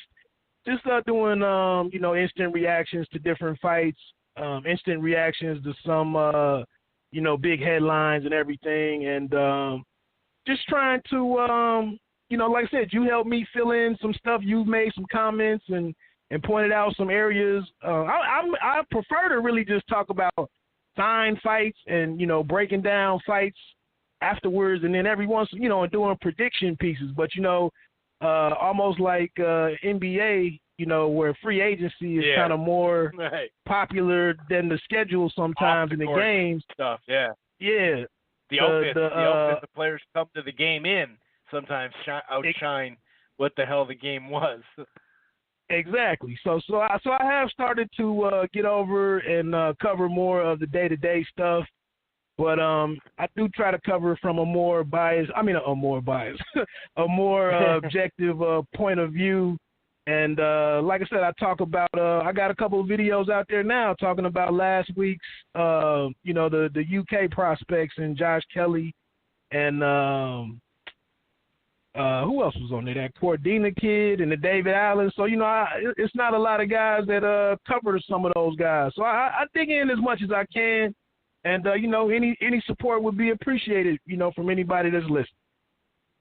Oh. There we have it. And then go ahead. Well, then I do my my entertainment. I do recap a couple of different TV series and, that I'm fond of.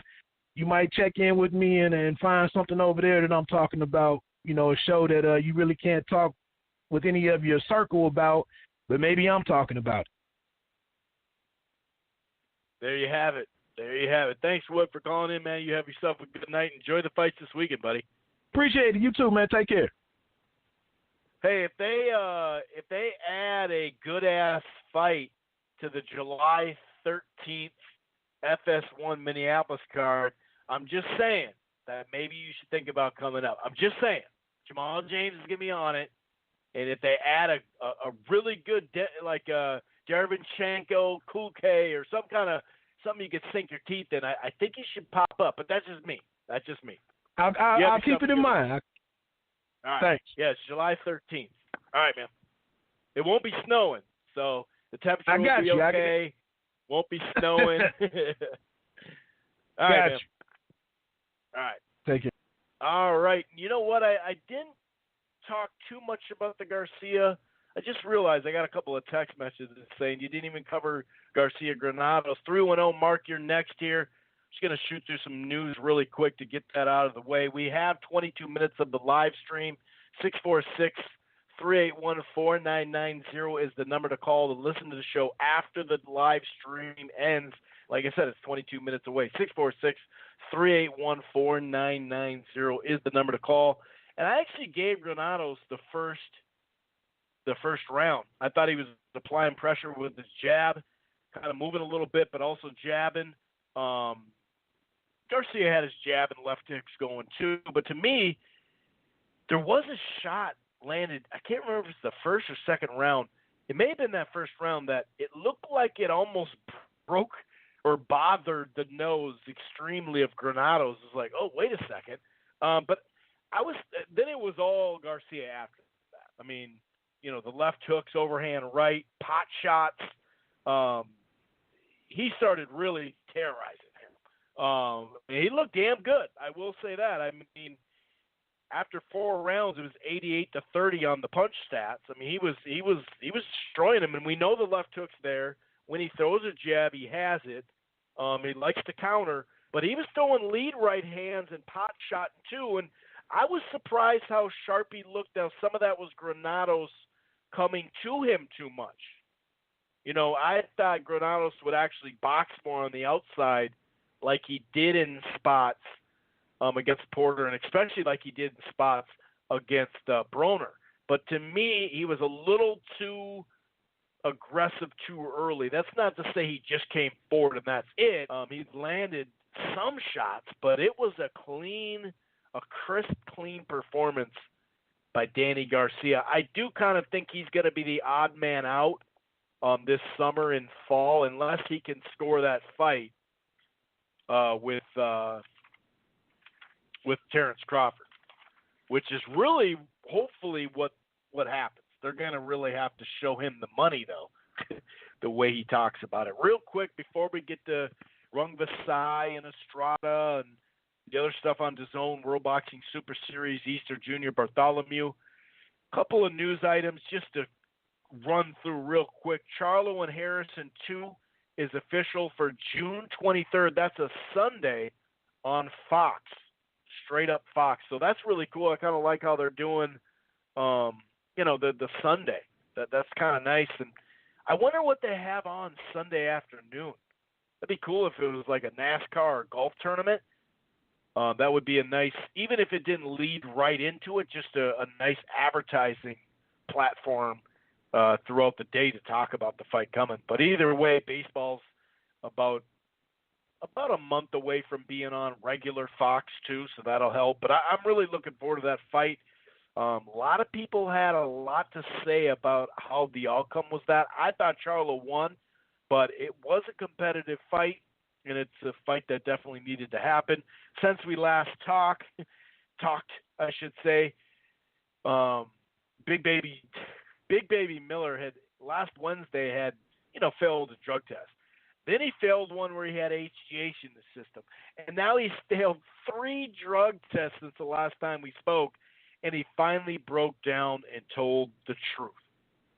I don't know, man. Anyway, Devin Haney is potentially, the rumors are that he's going to side with the Zone. Something to think about there. Luke Campbell is with Matchroom Sports. I don't think he's a DAZN fighter, but that could be something that they kind of smooth into real quick. Dillian White found an opponent. It's Oscar Rivas, the undefeated heavyweight who took care of Jennings not long ago, I think in the last round. That's going to be July 20th at the O2 Arena in London. That's on pay-per-view. Now, we don't know if it's ESPN Plus or Showtime or whatever, but Dillian White versus Oscar Rivas, an okay fight, good enough to keep him going and stay active. I don't know if it's pay-per-view worthy, but it is what it is, pay-per-view in the UK anyway. Kovalev and Yard. So Sergey Kovalev and Anthony Yarde, or I think it's Yard, they avoid a purse bid. I think this is for the WBO. They avoided a purse bid, got a deal done. They're going to fight in Russia. That's a huge step up for Anthony Yard from the UK. Kovalev obviously bouncing back off that big win. So that'll be interesting. Oscar Valdez returns June 8th on regular ESPN. And, the 7-day weights are in. And for Canelo and Jacobs, Canelo is 165.4, which is not too higher than he just was a month out. And Jacobs is 166.8. A lot of people thought at the 30-day mark that Jacobs was too high. He was like in the 175 range or something like that. I can't remember that date or that weigh-in number, but a lot of people commenting on his weight saying, hey, it's going to be a struggle. People saying he looks drained already in the picture, in the image. It is what it is. We'll see if that actually turns out to be. And Anthony Joshua, I spoke of that Big Baby Miller, done off that fight, losing out on $6 million. We keep hearing Michael Hunter. He's the leading candidate who just moved up to heavyweight from cruiserweight, solid fighter, as the replacement fighter. But now Andy Ruiz is jumping in there. He's jumping. He's throwing his name in the ring. He's throwing his hat in the ring, I should say. Let's see. Let's see if that fight can be made. That'd be an interesting fight. Anyway, for a replacement anyway. I'm going to go head out to 310, see what's going on with Mark. What's going on, man? How the hell are you? Long time no talk. How you been, buddy? Hey, Chris, what's going on? Can you hear me? I just took off.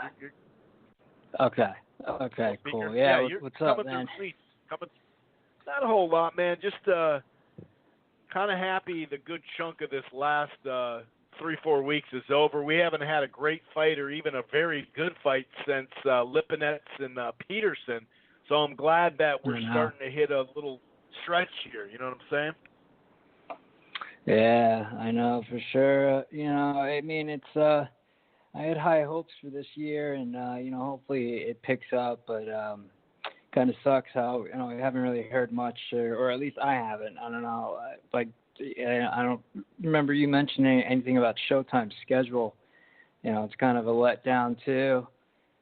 You just figured that they would have had a whole lineup of fights and starting to make it look like they might be trying to get out of the fight game in a year or so. You know what I mean?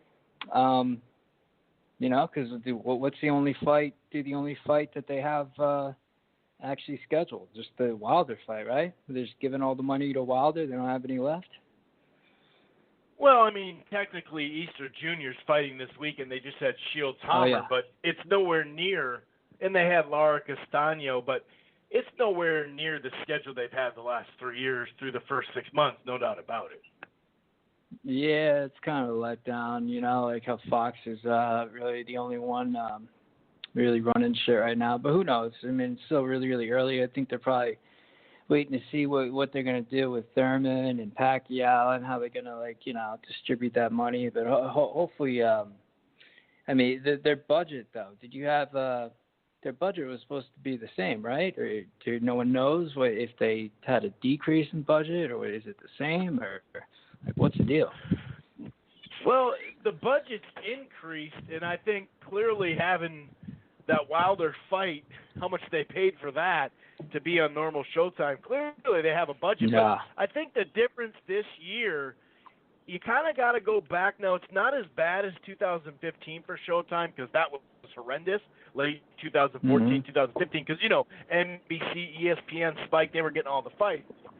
If you go back there and what that set up, it got them exposure, then they went on to Showtime primarily for the big fights like you were speaking of.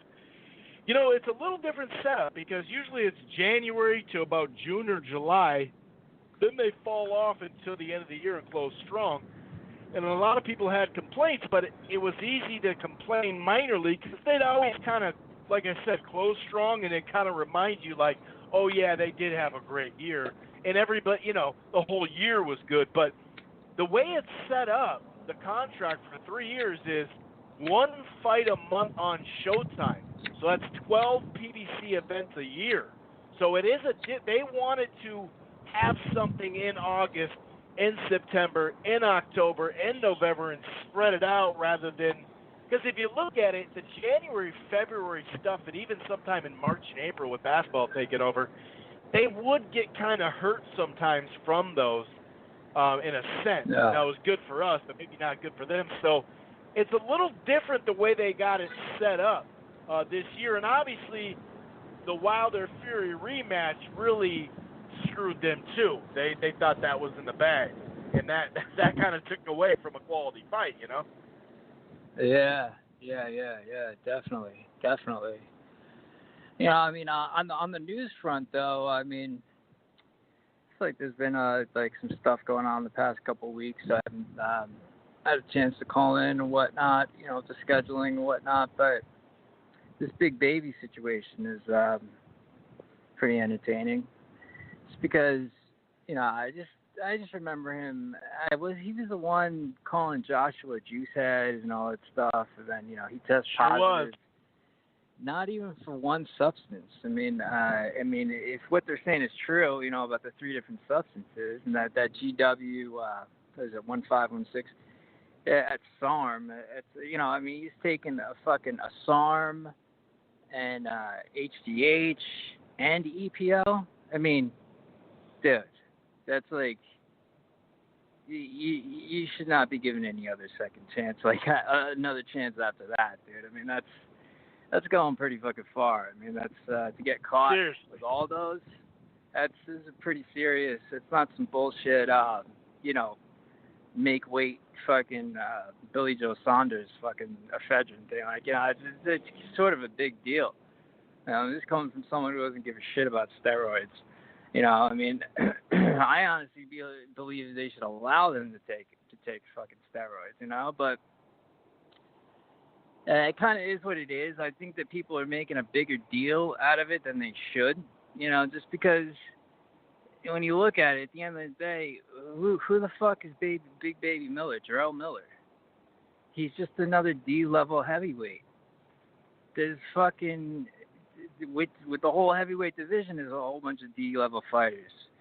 You know, there's only like 1 or 2 really good fighters, decent fighters. And then you got Wilder, who's like the next notch up above the D-level fighters. But just grab another D-level fighter and throw him in there, and what difference does it make? I don't think he's really selling tickets either. You know, if he was selling tickets, then I agree. DAZN wouldn't have had to, you know, showcase him in fucking Kansas City or wherever the hell, you know, somewhere. Where was it? Was it Louisville? Or was it Kansas? It was like Kansas, right? Why would he be fighting down there, headlining that if he could really sell tickets? Yeah, so, I mean, who really gives a shit? I hope that they give it to Luis Ortiz. You know, I think that would save the event. I think everyone thinks that. You know, I mean, that would make the event even bigger. But, that'd be great. Yeah, that'd be awesome. And it's like, why wait? I mean, I guess they're saying it's kind of on Luis Ortiz's team, but I haven't really been following Ortiz or how he's responding to that or anything. But that would be ideal, you know, at least, because I wasn't really looking forward to the big baby fight to begin with. It was just sort of like a bullshit excuse to fucking have Joshua fight in the U.S. one time. You know what I mean? Like, who really gives a shit? They're making a bigger deal out of it than it really is. I just think it's funny how he fucking tested positive for so many substances, you know, after the shit that he talked. And you got to also, like, imagine what it feels like to be thinking that you're about to make $6 million, $6.5 million, and then you're not making it. You know, like, that just gets taken away from you. That sucks. Like, he's paying the price. Yeah, that's sure. messed up, dude. Like, that is a lot of money, dude. That's life-changing money for sure. Yeah, that's a lot of money, man. That's, you know, but you can't feel bad for him because of what he tested positive for and what he was talking beforehand, and you know, and you've sort of been begging for the fight for the past year, and, you know, talking shit about Eddie Hearn for not getting him the fight earlier. You know, like, I mean, it's kind of like, you know, yeah, you fucked up, man. You can't really feel bad for you, man. Like, but yeah, who knows where that's gonna go? But hopefully it's fucking Luis Ortiz. I mean, who gives a shit about anyone else? Andy Ruiz and fucking these other guys. Who do you mention? The other guy on the top of the list. It's either Andy Ruiz or who is it? Michael Hunter or Char. Oh, yeah, but Michael Hunter. And Hunter just got up to heavyweight. Yeah, but he's a good fighter, though. Michael Hunter's a good fighter, and that's a good fight to sort of compare, you know, how he does as opposed to Usyk, you know, because Usyk had some problems with him in the early going in that fight. And Michael Hunter, he's an underrated fighter. He's got really, really good upper body head movement, like, you know, for especially for being at heavyweight now. I mean, I don't know if he fought at heavyweight yet, at least once, or no. I want to say once, but I'm not totally sure. But you're right. That is kind of an interesting viewpoint. A future opponent, maybe next the opponent. It would be a nice little measuring stick. Yeah, and I think that's what they would. I mean, I think that's the reason why they would do it. But you know, God, what else happened? Oh yeah, in the news also that I wanted to go over was Bob Arum talking about fucking Mikey, and he says this with absolute fucking certainty. You know, like about Mikey not being the A side anymore. It's like, how the fuck could you say that? Since when the hell is A side determined by people being pissed off at you or people not liking you all of a sudden? Like, it doesn't take away from the fact level. Yeah. I mean, it doesn't take away from the fact that this guy, I mean, he fought in front of 40,000 people. Yeah, it was a shit show on his part. Yeah. I mean, I'm starting to think more and more that, yes, he did not put the effort in. Yes, I was a Mikey Garcia fan, and now I'm not anymore because of that. You know, like, I did feel cheated after watching that fight. But at the end of the day, it's like, I mean, he's the A-side. But you'd watch him against Loma, right? Of course it would, and it wouldn't make sense for him to take less money than Loma or like fight on their network, like, you know, like fight under their term. Why the hell would he ever do something like that? Like, Bob knows this. I mean, it's nowhere near. I mean, Lomachenko doesn't do anywhere near the numbers that Mikey has done, and you know, Mike's had a much longer career too, so I think that's I don't know. Bob's just been, especially with this weekend, like this past weekend with Terrence, like at the end, I've never seen Bob, do this Vince McMahon shit, like getting on the mic, like Vince McMahon, dude. That's a good example. He's getting on the mic, and it's almost like when he says that, and the way that he's acting, I don't know how to compare it to. It's almost like I want to compare it to maybe the second or third, maybe 2011 Pacquiao Mayweather, that whole bullshit. Like when he was claiming that, they sent out a fucking like it's just so out there, and it's so like, like delusional that it makes me believe he had that website. Remember he had that website with the timer with the clock ticking when the deadline ends and shit like that? He was on his P.T. Barnum shit, dude. He was on the circus shit, dude. I know. And just, seeing him act like this, it's like, I think it's one of two things, or it could be both. The first thing could be is that he's just desperate and like he sees like, he just really, really like there's just really no fights for fucking Terrence, besides the Kell Brook fight. It's probably that. Or it's probably like he's just I just feel more like he doesn't really know like he knows that it's not going to fucking happen, but he's just trying to like build it up even more. I mean, this fight is minimum 3 years away. I don't give a shit what anyone else says. It's wishful thinking for anyone listening to this to believe that this fight is a year away. It's not a fucking year away. It's minimum 3 years away. Minimum 3 years. And like what the dude that was just on was saying, it's like, is fucking Spence gonna even be able to make 47 3 years from now? I doubt it. I just don't see them doing it in a year. It just doesn't make sense for them to do it in a year. Errol Spence has too many other fights that he could do in the meantime, and it's Bob is one thing, but the fighters are another thing. I mean, the fighters can make shit happen. The one thing about Terrence, when they're questioning him at the end, and he said like, I don't know what's going on. It's like, it doesn't sound like the Terrence that, you know what I mean? Like, why say that? He says that all the time, dude. He says that. Then on the line no for like the YouTubers, then the YouTubers at a show, he'll pull up on Spence and talk all this shit. But after his fight, he doesn't talk shit. Yeah, it's like. How are you going to say you don't know what's going on with the shit? I mean, you could at least act like, hey, you know what? Fuck it.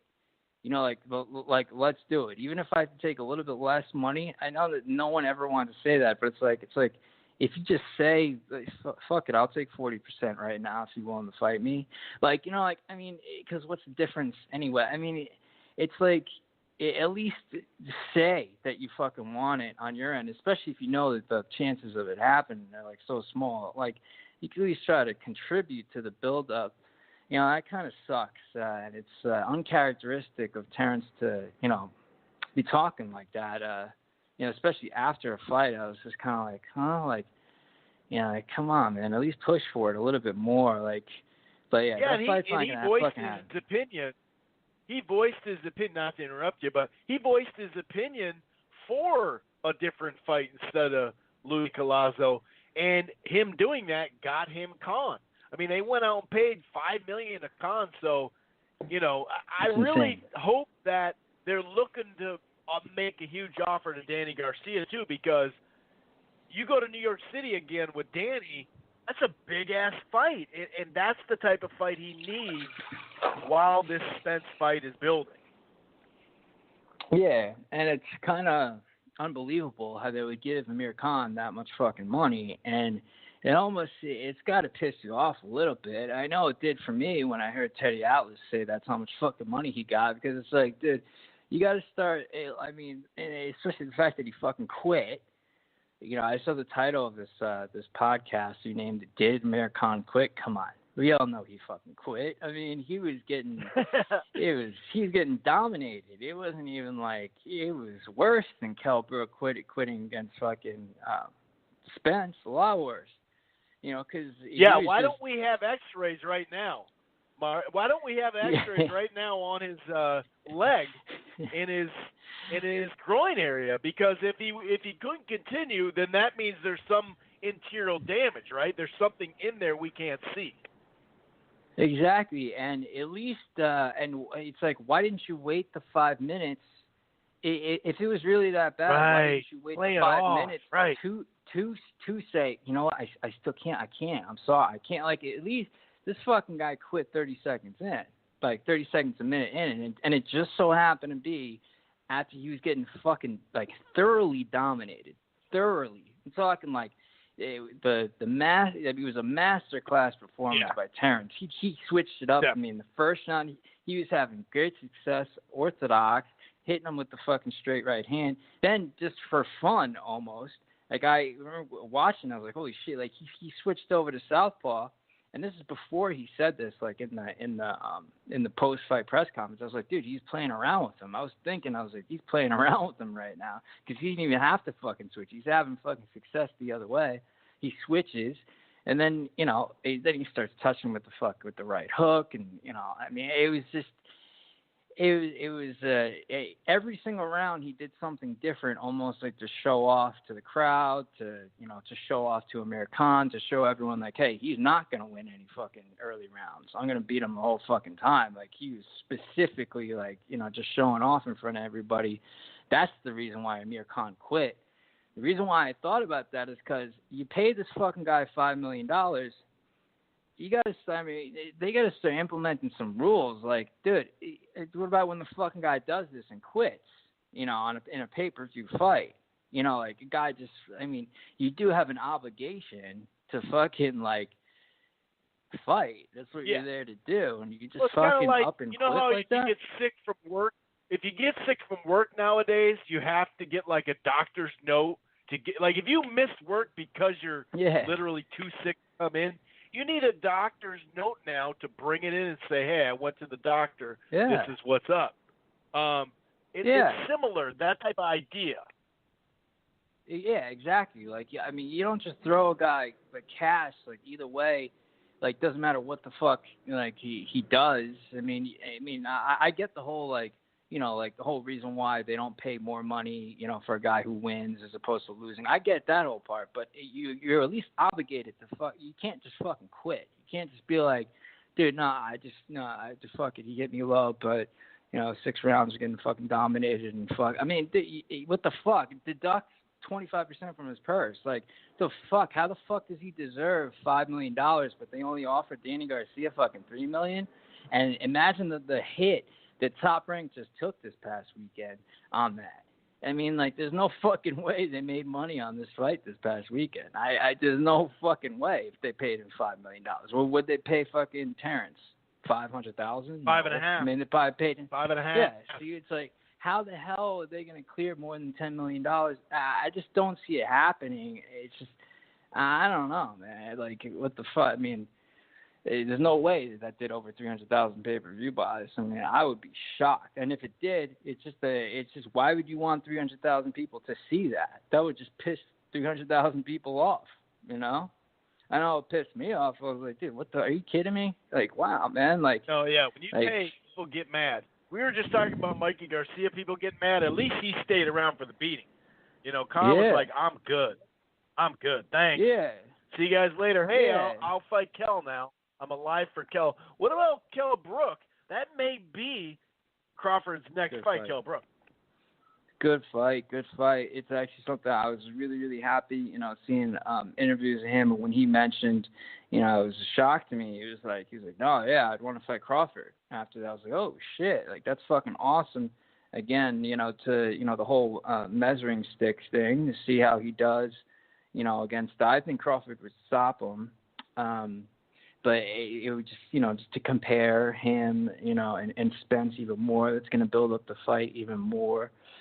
It's and stylistically, I think it's good because Brooke, obviously has a lot of positive attributes. Is able to give Spence a good amount of problems, and we saw with Crawford this past weekend. The reason why he's so good, at least in my eyes, is his ability to punch while he, to box on the move. He did that the entire fucking time. Like moving his, I always talk about, these fighters, they're able to, throw a punch the same speed that they're able to hop in and hop out. Crawford was doing that the entire fucking time. And, it'd be interesting to see, how much he would dominate Kell Brook, because I think that he would really dominate Kell Brook, but it wouldn't be like as bad as the whole Khan thing. But the size of Kell Brook, for him to get him out of there, to get Brook out of there, that would be really, really impressive. Even though I don't know if you get full credit, because Kell Brook and Eddie Hearn 2 years ago were talking about how he can't make 147. Now all of a sudden he can. So it's like, I don't know how much credit Terrence is going to get after that. That's the only downside. But I think they have to do that fight. In order to build up this whole Spence thing. I think that's what's going to happen next. I think it's more likely, because with Kell Brook, it's like he only has he's got to try to squeeze out as many paydays as possible before he closes out with Khan anyway. So it's just good for him just to grab that fight anyway, just get another payday anyway before Khan. Right. It's a good fight. No, it's a good fight. I agree. And that would be one that, really excited since it about would do bigger money over there, you might as well and try to do it on ESPN or ESPN Plus here, hopefully ESPN, but maybe even do it over the UK. It's worth going. He's already done that once before, and this would be a big fight because they could still do it on ESPN during the day. Yeah, I haven't seen. I don't know if you noticed this, but I haven't seen a fight promoted as hard as they promoted this Crawford and Khan fight in a while. They were on every fucking YouTube video for a solid fucking 2 weeks. They went pretty hard on it. And the week of the fight on that commercial ESPN, with the They had the name there on the screen on the bottom line, there for a while. And that's usually only reserved for the big fights. So that it'll be interesting to see those late buys, and that's what it all mostly is anyway. There is more pre-ordering nowadays than, say, even a couple of years ago, sure, but most of the buys are still that day or the night before or hours before or when it starts at 8 or whatever. But we'll see. Maybe that late push got them over the top, and they were able to do 3 or 350. They better hope it does at least more than 200,000. You know what I mean? Yeah, but I think even if Bob says 300, I think it's bullshit anyway. I think it's bullshit anyway. I think they've been lying about these pay-per-view numbers. It'll be the reporters that put it out, not Bob. So.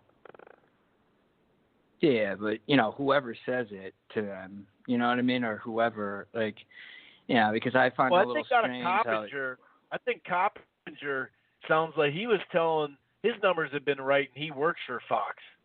So I think we got a couple of guys out there that can give us pretty damn good numbers. We never know what it ends up at, but it'll be interesting, man. Because if that comes through and that says 220 or worse, below 200,000, if that comes back at like 175, that would really hurt them. So I'm hoping that's what it sounds like. Like you said, I'm hoping that it does over 300,000 because it got so much hype late. But like you said, also maybe it would have been better that it was a hardcore base, seeing the ending of that. That at least they're used to somewhat like what the fuck is this type of shit? Because that definitely hurts the next pay-per-view potentially. Of course, especially after the Garcia fucking that whole shit show. I mean, that was I had to piss a lot of people. I mean, you see the comments, the social media comments. I mean, the backlash that Mikey Garcia is getting is insane. I don't know anything about this exhibition that he's doing, but I think he's doing it for that. The guy that got into that accident and whatnot. Fights. I think there's a reason money for that or whatever. Maybe he's trying to test if he can get to 135 too. Maybe he's trying to test how close he can drop some weight. He'd be like, I think I could get to 35. I don't know. Yeah, I don't know. What about him and Danny Garcia? What about him and Danny Garcia? Mikey? Yeah, the Garcia against Garcia. Danny against Mikey. I don't think it's a good fight stylistically. In all honesty, it's just because both guys have the same attributes in the sense that they both have the same weakness. When they have to come forward, they don't shine that much. But if a guy comes towards them, then they knock him out. So whenever you put those two guys in the ring together, you're not going to really have a good fight. I mean, because Mikey doesn't look his best on his front foot, and Danny he looks a little bit better than Mikey on the front foot, I think, at times. But, I mean, it's just not a good fight stylistically. It's not like a Granados Danny Garcia. It's not like that. It's not like you have a contrasting style. I don't think. I mean, why even make that fight? Yeah, it's two big names, but I just don't. I wouldn't even know who to pick in that fight. I would probably lean more towards Danny, but again, when Danny comes forward, you see him making some mistakes, and all the fights that he had to come forward, he lost. For the most part against, top level competition. So I don't know. Stylistically, it's not that good. And Mikey, I mean, he did lose a lot of fans. I mean, of course, all the Mexican followers that he has, they don't give a shit. They'll follow him to the death. They don't fucking care. But I mean, just the people out there that just really appreciated his technical skill set and his IQ in the ring and his ability to time people, the reasons why I like Mikey, all that shit's out the fucking window. I really don't give a shit. I mean, this guy he just fucking grabbed the payday. So I don't know how much it's gonna affect him, But yeah, Danny did look good this weekend though. Anyone that's been following Danny though, you could see this coming. I mean, if he didn't knock out Granados, I would have been surprised. I was thinking that before the fight, the reason why they made that fight is for him to knock him out. I mean, because. But I thought he'd be on the outside more though too, and do what Mauricio Herrera and some others have done, and I thought he'd be more competitive. I got to admit, I didn't think he'd stop him within 6 or 7 rounds. Yeah, I thought it'd be a little bit later, but I figured he'd stop him just because Granados is, he's a come forward dude, and he's not like a Herrera or Mauricio Herrera has such good gauge of distance, able to change his distance so well and seem like he's close to you, but then he's not, and be in and out, almost like how Salido does it to a certain degree, but. Granados never had that fucking technical skill. So, I mean, the writing's on the wall. He's going to get fucking knocked out. Against Porter and Broner, though. He boxed on the outside. I got another fight for you. What was it? It was, Danny Garcia against Lipinets. Ooh, that's a good fight. That is a good fight. It's a good fight, but I think that Danny still with his experience. And Porter and Spence fight. While those 4 are busy, I think that's a good stay busy fight, don't you? Oh yeah, of course. Yeah, because Lipinets is he's clearly. I mean, well, he's not underrated anymore, but especially after the Peterson fight, but and the Mikey fight, but the Peterson fight kind of solidified the fact that he's a top level fighter for sure. I think that's a good fight. I think it's a good fight. I don't know how often Lipinets just comes forward though. Danny has proven. He's proven that. I mean, when these guys, he hits really fucking hard. I've said this multiple times. It seems like when guys pressure him, they don't want to pressure him anymore after they fucking get hit once or twice. It's they don't want to pressure him anymore. We saw it with Thurman. and Thurman came out the box like we haven't seen in a long, like ever Porter. probably. And then he's like, okay, hold on. Yeah, right. And Porter, and that kind of let down too. Yeah. Like he just boxed. He just boxed Danny the whole time, and it was kind of a letdown for me because I was looking at it like, oh shit. Now we see why Porter's doing this, or how Porter is going to fight when he fights Spence. It's not going to be the knockout that we all thought of, the big exciting fight, Spence versus Porter. Porter's not going to fucking pressure Spence. He's going to stay on the outside. Spence can cut off the ring though, so I think it's going to be a little bit more exciting. But I know I see what you're saying though. You know what I mean? I like Porter. He kind of just he got rid of that whole fucking not give a shit style that he that he was so exciting for. Now he's more like trying to kick it on the outside, which I mean it kind of is what it is, and you could tell he's going to fight that way versus Spence for sure. And then definitely a letdown. I just, all in all, the weekend was good. I mean, it was a bunch of fights, which was good, like something new at least for me, because I don't watch a lot of the prospect fights and shit like that.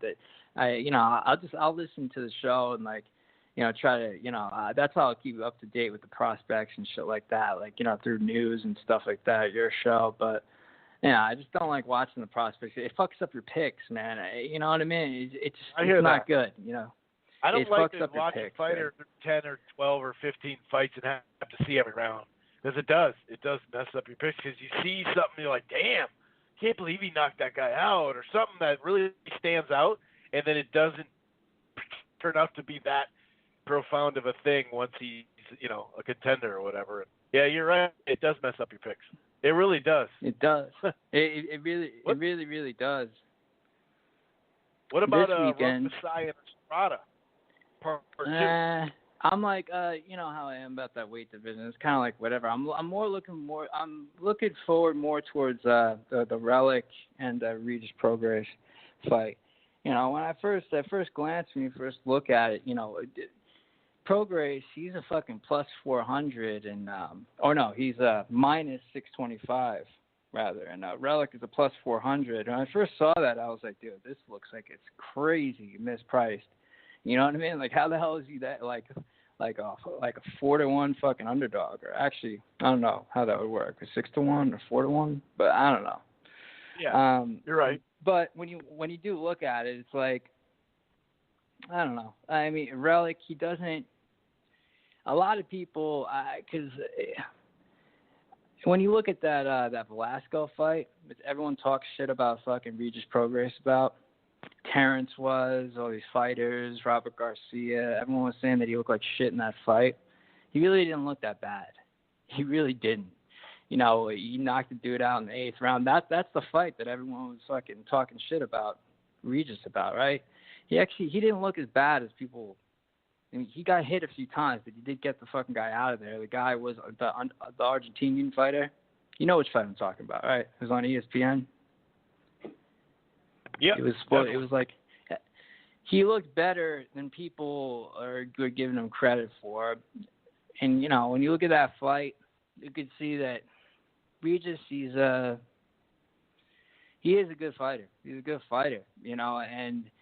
When you look at Relic, he's too straight up and down, and I feel like it's going to be a good fight. I'm looking forward to it because it's a good contrasting style matchup. One guy that comes forward versus one slick guy, but Relic is too. He's not consistent enough with his attacks aren't as continuous as they should be, to really give Regis problems. I wanted to throw money down on Relic, but the more I look at it, I'm like, shit, he might even get stopped. But at plus 400, that's what I'm might saying. Be you don't worth have it. to put much down. Yeah, and then you could just bet back up your bet because you don't have to put much down. Yeah, I saw that too. What, I was going to mention that. He's just that's why I wanted to find. Relic's very underrated. He is. I mean, they say he's fucking the dark horse of the division. I mean, he is, but you know, I mean, he does get hit. He is straight up and down. You see him get hit with a lot. But in the Troyanowski fight, you saw him get hit with a lot of fucking left hands. You know, and, you know, I see it happening a lot here because, you know, Regis is pretty slick, you know, with his fucking, his left hand and the way he loops it around, like, you know, because, I mean, he's a pretty slick southpaw. It seems like he's going to be a tough fighter for all these guys to beat, you know, besides maybe Josh Taylor, the one really good dude from the UK or whatever. You know, it's probably going to be them in the final and whatnot.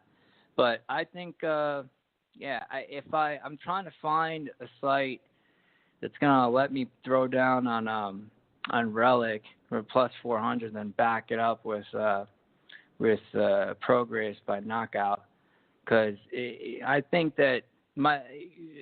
for sure that Regis is going to score at least one knockdown, just with how often Relic gets hit. You know, he is relentless though. He does keep coming forward. It's just Regis is a little bit too slick. You know, he's a little bit too slick. He's not like top, like he's not like the best that you ever saw fucking 140 in a couple of years or anything, but he's pretty slick, you know, like especially when he tries to be slick. Some of these fights lately, he's just been coming forward reckless, and so he's been getting hit a lot and not looked as good, quite frankly, you know. Yeah, and then when you look at how much Relic got hit, you know, in the past fight, but I think it was with Troyanowski, and he, you know, Bartholomew hit him a lot too. Like, you know, it's kind of like one of those things. It's like, you know, and he went down right against Bartholomew, I think, in the first fight, right? Yeah, I think you're the second right. fight.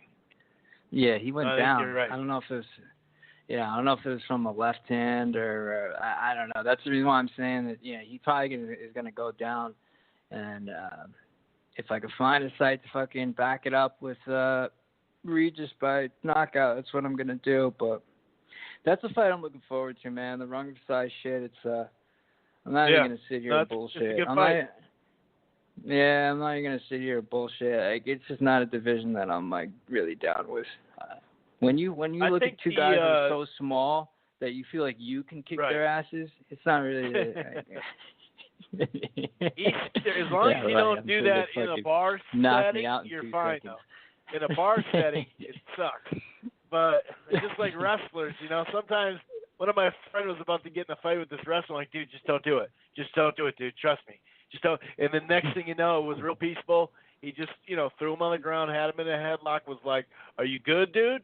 Are you gonna calm down?" You know, he was cool about it. But I was like, dude, just don't do this, man. What about Easter Jr. in Bartholomew? Bartholomew's back to 135, where he was much more effective.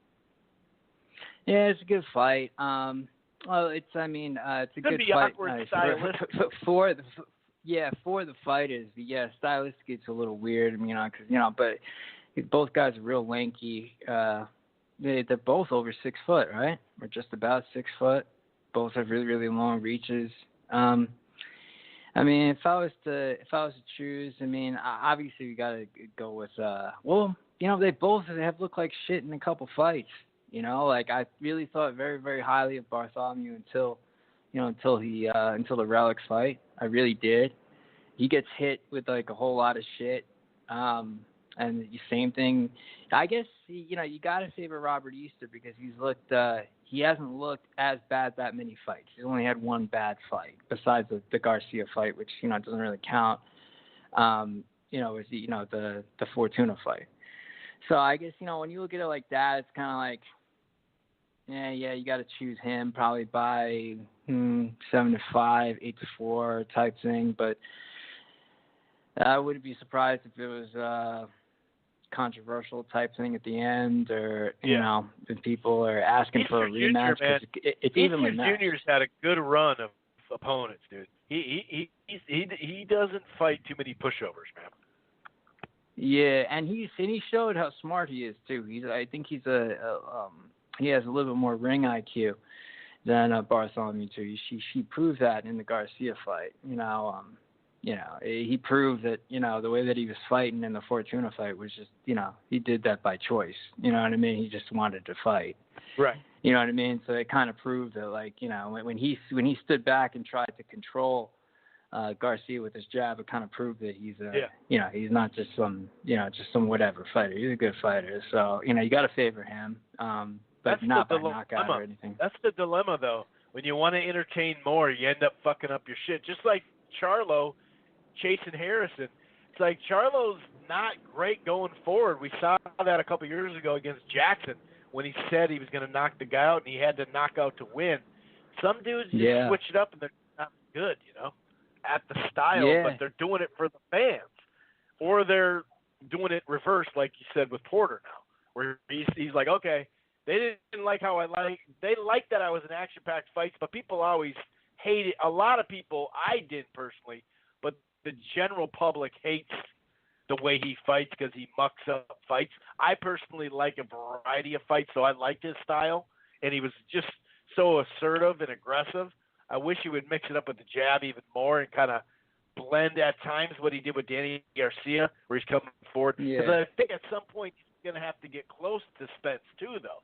You know what I'm saying? He's going to have to get close to Spence too, because on the outside, I don't think that's going to work. And like I said, Spence, were unlike Garcia and Broner, can cut off a ring, or at least force the issue enough to where you gotta throw more punches. So I do think it'll be still action packed, but maybe not a fight of the year. Yeah, it'll be good. It's just not going to be. I'm not predicting a knockout like I was before. I think that Porter is just. You know what I mean? And all the people that, I don't know why, they should realize now, clearly Porter is not as exciting fighting the way that he's fighting now. He's too fucking, he's being more cautious, and it's just not as, for me, it's not as entertaining. Before it was like every fucking fight, you knew that, you wanted to watch Sean Porter because you knew what he was going to do. Now it's like, fuck, man. Like, I know what you're going to do versus Spence, man. You're going to stand on the outside. But like you say, it's going to be interesting, because, Spence is going to be trying to cut him off and, trying to cut off a guy with, because you just get the feeling that Porter just has that, especially on the inside and stuff, he just has that brute strength, like he just has that build. You could just tell he's a strong dude. And, I don't think that Spence is going to, be able just to push him around and stuff like that. It's going to be a good fight, I guess. I'm assuming that's what's going to be next. I guess I was kind of downplaying it a little bit. It's going to be good, but, it's going to be, Porter's going to win a few more rounds than what we originally thought, because of his activity and stuff like that. But, he's fighting, he's going to survive, but, it's not going to be a fucking knockout. I doubt it. I do doubt it. Yeah, man. But he does leave himself open. He does leave himself open when he tries to swing wide too much throughout a fight. And I think if Spence forces the issue, he may get hurt enough. Like Thurman hurt him enough, but then again, that was him coming at him, so it allowed counter shots like that. So yeah, you're right. I hope he mixes it up. I think he needs to. Not necessarily box on the outside, but reset, because sometimes he can't smother his work. Sometimes that's his big fault. He gets too close and smothers his work. Or you're just like, all right, dude, like you got that in, now just maybe pivot or move or use an angle the next time and go to the body, then go to the head and mix it up just a little bit, because sometimes he would leave himself so open just being so aggressive with his combination. It was so exciting, though, to watch. Hopefully, let's see really, what's going to dictate everything is when they actually make this Thurman and Pacquiao fight. It's going to dictate a whole lot, and that'll turn the year around, too, because we get that, and we get Porter and Spence, it's not bad. It's pretty good, we might get Canelo Golovkin 3 in September, too. That would be a big fight. There's some big fights coming up this winter. Hurd and Charlo will fight later if they can both win. Yeah, that's probably the reason why they robbed Charlo too. When you think about it, because it's like, right, to build it. Maybe they were just like looking for because who else is he gonna fight? I mean, what are you gonna throw in another bullshit? Just whatever, give me fight, right, before to work Herd. on his defense fight. Yeah. Yeah, they knew that fucking everyone was gonna be demanding Herd versus Charlo after this, so why not rob him and fucking get 2 fights out of it? Like, you know what I mean? He's gonna win this fight, and they, this way they get to push the Herd fight back to later on in the year.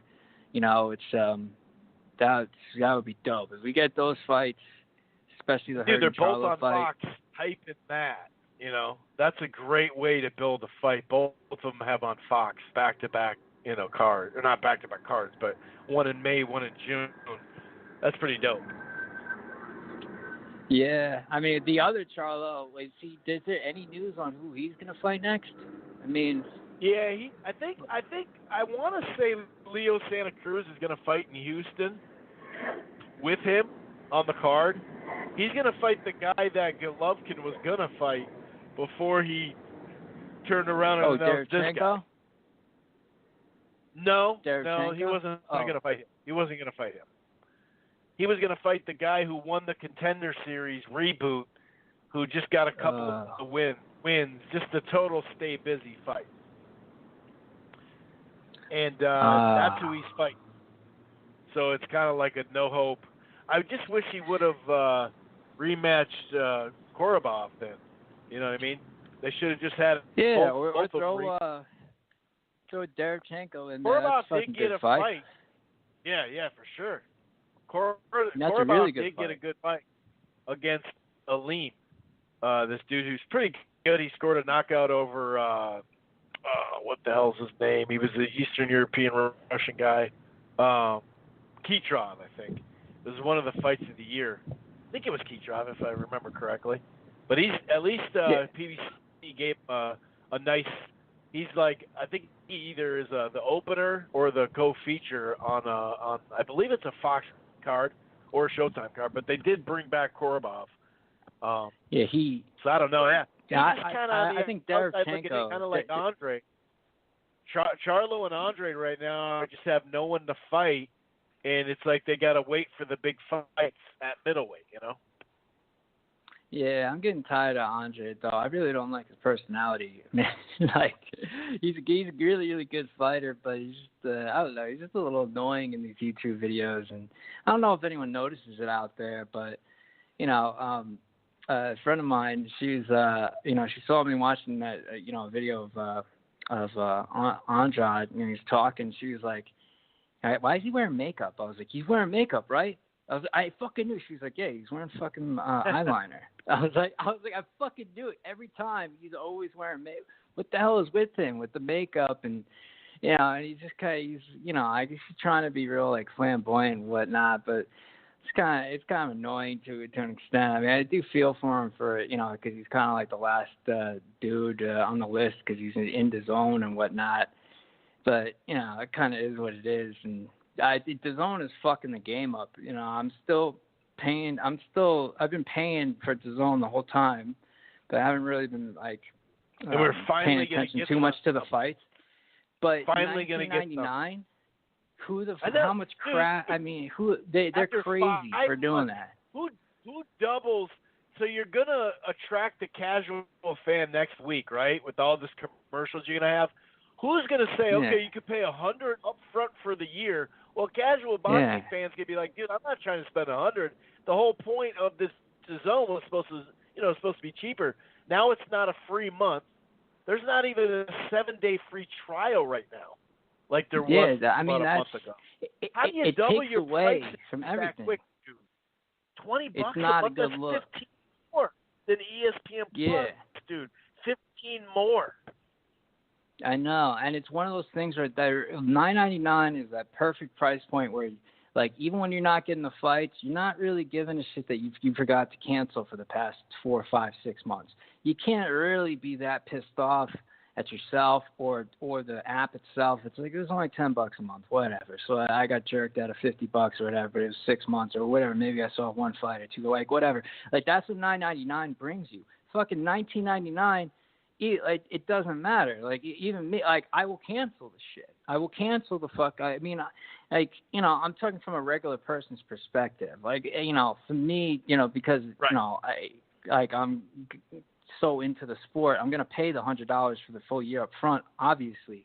But I'm just looking at it from a perspective of like, dude, who the fuck is gonna pay $19? Dude, what are you, crazy? Like, did they not? Just seeing it would be like, what the fuck? Someone texted me the other day when they were thinking about Canelo Jacobs, and I told them about DAZN, and they got back to me, texted me, were like, so is it 100 or is it? They couldn't even. It was like, what? What's going on? Yeah, dude. Dude, because when you think about it, it's like, dude, I pay $11, $12 a month for fucking Netflix with fucking like top-notch celebrity A-list movie stars and great shows. Showtime, you get boxing, championship boxing, and then you get entertainment and documentary. So you're like, I'm getting my $11 worth for my cable package. Yeah, because at least with Showtime, you're like, okay, I got my shows on there. You watch Billions, you watch a Shameless, you watch your whatever. Like, that's different. DAZN, it's like, dude, there's not many people that watch, like, MMA and boxing. I mean, like, and no one really gives a shit about Bellator. I mean, it's just not, I mean, who the hell, I mean, I think. Level, you know what I mean? Not at the Friday Night Fights level. They just don't, it's just not a huge appetite right now for that. Yeah, I just think that they went too far with that. Like the 1999. I mean, if they wanted to up the price, they should have fucking went for $12.99 or $13.99 at least. Like don't double the price. This quick, it's not a good look. Quick, yeah. You just had a campaign run of a free month and $10 a month, saying $10 pay-per-views, and now they're 20. And there's no free month. It's just sign up. Because remember, they pitched it to us saying, guess what? If you want this month, you can come in for the month. If you don't, now they're saying that's why they changed it, because we didn't like that people were jumping off. We'll serve our hardcore group because, we get it for the next year at that $9.99. And they knew they had to do that, obviously, because people would have canceled and just picked up that month. But it's so funny in your marketing, the in and out, like every other streaming service, and it's so funny. Forget that. 6 months later, forget that. $20 a month. The whole premise. Or $100. The whole premise. Yeah, the whole premise is just done. Like the whole sales pitch that they're going for is just out the fucking window. And they're like, okay, new game plan. It's like this quick. Not a good look. It doesn't seem like they're doing too well with the numbers. And if they think that's going to help, it's not going to fucking help, man. I mean, they're obviously doing it because the retention levels are so low. On the $9.99, they're figuring it was going to be more. But, I mean, to assume that you're going to – I mean, you'd have to get twice – you'd have to get – to make the same money, I mean, you'd have to have half the amount of people not cancel at the same rate. It's not going to fucking happen. $19.99 looks like shit. When you think about it, I mean, it just sounds like shit. Compared to everything who the hell else. Pay for that? If you look around, like you said, look at the other streaming services. Nobody charges $20, dude. Yeah, man, and it's so easy. I mean, that fucking I was seeing streams for that Munguia fight. I mean, there was like 10 or 15 of them on fucking YouTube the next day. Like, dude, still up. They stream the undercard now. Isn't that the shit? You know how their thing was, we're going to stream 5-6 hours straight of boxing. They stream a portion of their undercard. So we're paying $9 a month to have some of our content just get streamed for free. Like, it's like, what's going on here?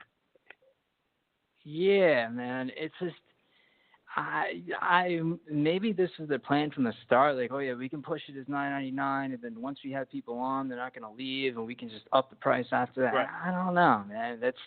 I don't know when the price is going to change, but I wouldn't be surprised if, a few months after it changed, if they, lower it again and just be a little bit more realistic, because $19.99 is not realistic. $14.99, like you said. Yeah, $3. At least $12.99. $4. Hulu went down in price just recently. You know what I mean? Like, you can't double it. You haven't even been here. You've had one commercial run with a guy named Rocky, and that's all you've had so far, and you're doubling the price? Do you think the casuals care about the World Boxing Super Series? I wish they did, but they just don't. They don't. They don't give a shit at all. I mean, it's really not. I mean, trying to build no one's gonna pay $20 a month because they're just looking at like, oh, everyone's canceling. We're seeing 60% of people, whatever, cancel after like 1 month or 1.5 months, 2 months. It's like, well, I mean, so what do you think you're gonna do with the $19.99? People are just gonna fucking. I mean, they sign on to fucking watch a Canelo fight for $20 and they cancel. And then, like, you know, they might just do it one more time, you know, for the next time that he fights, and that's it. Like, you know, like, so you're only gonna get $40 a year from these people. That's a huge jump, man. It's shocking. And it's funny how, you know, you don't hear Eddie Hearn saying how come none of these reporters have asked him anything about this? Is kind of a big deal. Like, he hasn't even, like, addressed the situation. That's the thing. I mean, like... Dude, we were getting Waddell and Reed quarterly fund reports of how much was in the fund and how much money, you know, the PBC was burning. Their burn rate is not sustainable. It's like, so the zone model sustainable right now? Yeah, and apparently now at second, Al Heyman's company is on the block. Like, you know, up for sale, up for grabs, because he's not doing well. You get the reporters, you know, talking about that, but, you know, these YouTube channels, I mean, fuck, it should have been a big deal to ask about this $19.99. I mean, that's a huge fucking, I mean, even me as, you know, as gung-ho as I was about fucking DAZN, I'm like, yeah, I'm going to fucking cancel it. When you start charging me $19.99, I'm going to cancel it. And then when there's a big fight, and if there's a really, really big fight I feel like deserves it, then I'm going to pay the $100 for the year. You know, like, right. But I am going to cancel it at $19.99. Even me, like, I am going to cancel it when they start charging me $19.99 for sure. It's not worth it. I mean, they should know that. Well, yeah, if they take 4 months hiatus from having just average to mediocre to bullshit cards, I'll cancel too and come back in 3-4 months when the World Boxing Super Series nobody gives and a big fight comes Nobody back. gives a shit about Ryan Garcia and this shit. Like, no one fucking cares about, like, you know, like Jaime Munguia. I mean, yeah, good, exciting fighter, and I'm glad that they robbed that guy that he just fought. That was good on their part, because who gives a shit? You might as well, like, I like Jaime Munguia. It's a good job robbing him, but I mean, even still, it's not enough. It's not enough. You need more. Even Usyk, it's not enough in this country. Who the fuck? No one knows. No one gives. No one really knows about Usyk. I mean, Usyk I just don't know where they're at. The UK right now. You know, he should be fighting in the Europe and the Ukraine right now. That's where he should be based. Yeah. No offense to him. That's just where all his big fights have happened. Yeah, I don't know where the mindset. I hope that someone needs to bring that shit up to Eddie Hearn to get his take on it. Get his, like, you know, the why did you guys switch to the $19.99? Try to, you know, check to see, like, check his temperature, like, check to see, like, if they are not doing well, you know, like, try to see if you can get that out of them, like. That's people should be trying to find out, and at least letting him know, like, like, bad move for sure. Like, it can happen within this year, Remember, right? we heard the rumors that it was 15 or 20, and maybe they saw that bad negative exposure. People going, if it's 15 or 20, that's fucked up. And so they went with that 10-point, and this was the plan. But other than that, first of all, it was a bad plan then. We found that out. But I don't think that was the plan. Why would you spend so much money on that campaign to come out for $10 to switch it 5 months later? Yeah, and what makes it look like what's even worse is they change it after we hear all this money that they're offering to fighters and that they gave Canelo and stuff. And so $15 million for tune-up fights for Golovkin. Exactly. I mean, all this. So, and if anyone does the math, it's like, dude, two and two together, it makes it look like, hey, they're not doing well and they're spending too much money on the fighters, and they just need to make more money, on that back end with the monthly. But it's just They're actually the too reason far. why some of these fights have been pay-per-view recently, the big fights, because DAZN. Remember, another complaint about the PBC is they're messing up the market, so the fighters are making more money. Well, right now, you got guys that haven't seen this type of money, or guys that are really good making money that they don't even revenue. They may be in the top 20 fighters pound for pound, but their revenue doesn't line up to even what their their skill overseas, but their revenue's there per se. And actually, DAZN is the one messing up this money and hurting the market even more than the PBC did. Because remember, the PBC for 2 straight years, they gave us like about 30 to 40 fights all across basic cable and network TV. So, but yet we don't hear the constant criticism. We actually see who's maybe even getting paid by DAZN to lick their boot and talk about and consistently tweet stuff about the price for these 8 fights the next month and all that type of stuff where you're like, yeah, but dude, where's the criticism? And I'm saying be fair, just like we should have been people, the press, which turns into the fans, especially online. They should have been more fair and straight up about the PBC. So I'm not saying just dog DAZN out of nowhere, but come up with these same questions and have that theme going online that it was for the PBC. That's the big difference. Yeah, and call them out on obvious shit. Like, call them out on shit like no one has said anything about Eddie Hearn. Like, because if you really think about it, this bullshit you see talking about with Gervonta Davis. Oh, I offered him all this money. It's like, get the fuck out of here, man. You're not going to throw Gervonta Davis in there with Tevin Farmer, and Tevin Farmer's going to get knocked the fuck out. And he knows that. Okay, he's just saying he's using Davis's name to build up fucking Tevin Farmer. Is becoming more and more obvious all the time. I doubt he even offered. He probably never even fucking offered him anything. It's like no one is. I mean, how come no one's even talking about this either? Like there's no. I mean, come on. I mean, does Gervonta Davis really need him? I mean, come on. Well, why would he like volunteer to? I mean, Tank Davis is gonna fucking. I mean, yeah, he would for sure. He would beat Tevin Farmer for sure. Like it was like it's not even Tevin Farmer is not. It's like it's 2 different levels. Tevin Farmer, I mean, he's good, but he's not like that. I mean, you can tell why he's doing what he's doing. Eddie Hearn, he's piggybacking. It's like the oldest trick in the book, and no one's fucking calling him out on it. It kind of is what it is, and the same thing's going on with Bob and everything. It just seems like everyone's panicking, man. Everyone's panicking. Everyone's just tripping out, for sure, man. Bob for sure is panicking, definitely. Oh my God! It's just like, dude, if he was, we all know that if he had the plethora of welterweights, he wouldn't even be mentioned in Spence's name beyond. Yeah, he's a good young fighter, and once Al builds up his name, we'll fight him. It's just funny. But anyway, we got to get out to Portland. There's 10 minutes left. We're going to get in the last part. I appreciate it, man. Good hearing from you. Next week, Canelo Jacobs, dude. Yeah. I'll definitely be calling in. Let me know what day the show is going to be.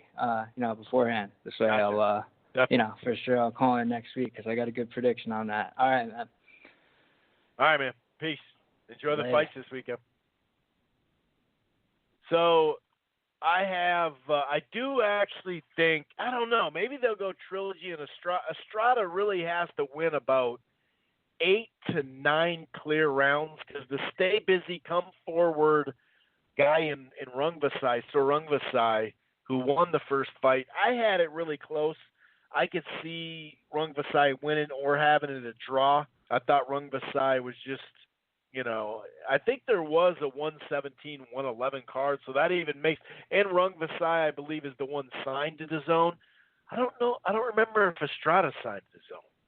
I don't believe so. I could be wrong, though. But I have Rungvasai winning like a majority decision, just getting it like 7-5, 7-5, and a draw or something like that. But a good fight because Estrada is one of my top level dudes that I really like. He can counter punch. He's a really, I mean, there's a lot of good back and forth. I just thought the constant,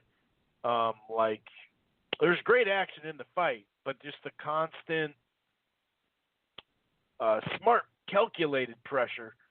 You know, Rungvasai is a little bit better than we kind of think of him as a fighter. I have Easter Jr. winning that. I think that's kind of a crossroads type fight. I really like that. I'm with the favorites in the World Boxing Super Series. I do think that I think we'll see a sharper Regis Prograis. I hope that he's worried about that part of the game. Anyway, I'm going to get 503 Portland in here. What's going on, Portland? Yo.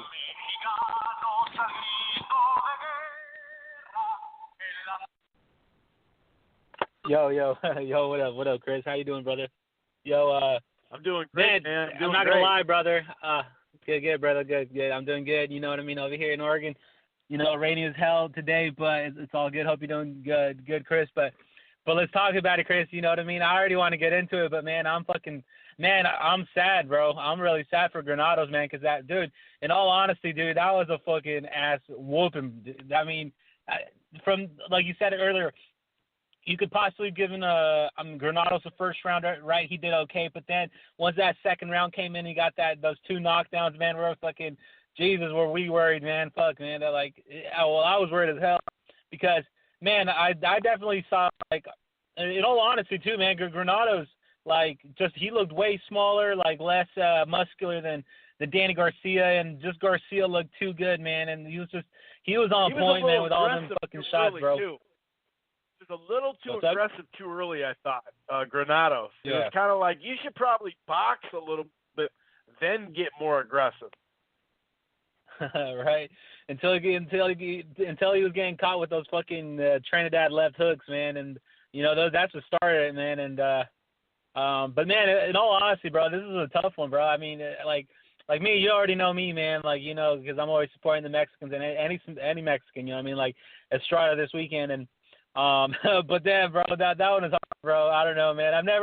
I have never felt that bad for like a fighter before, man. I mean, in all honesty, like when Brandon Rios fought Garcia, right?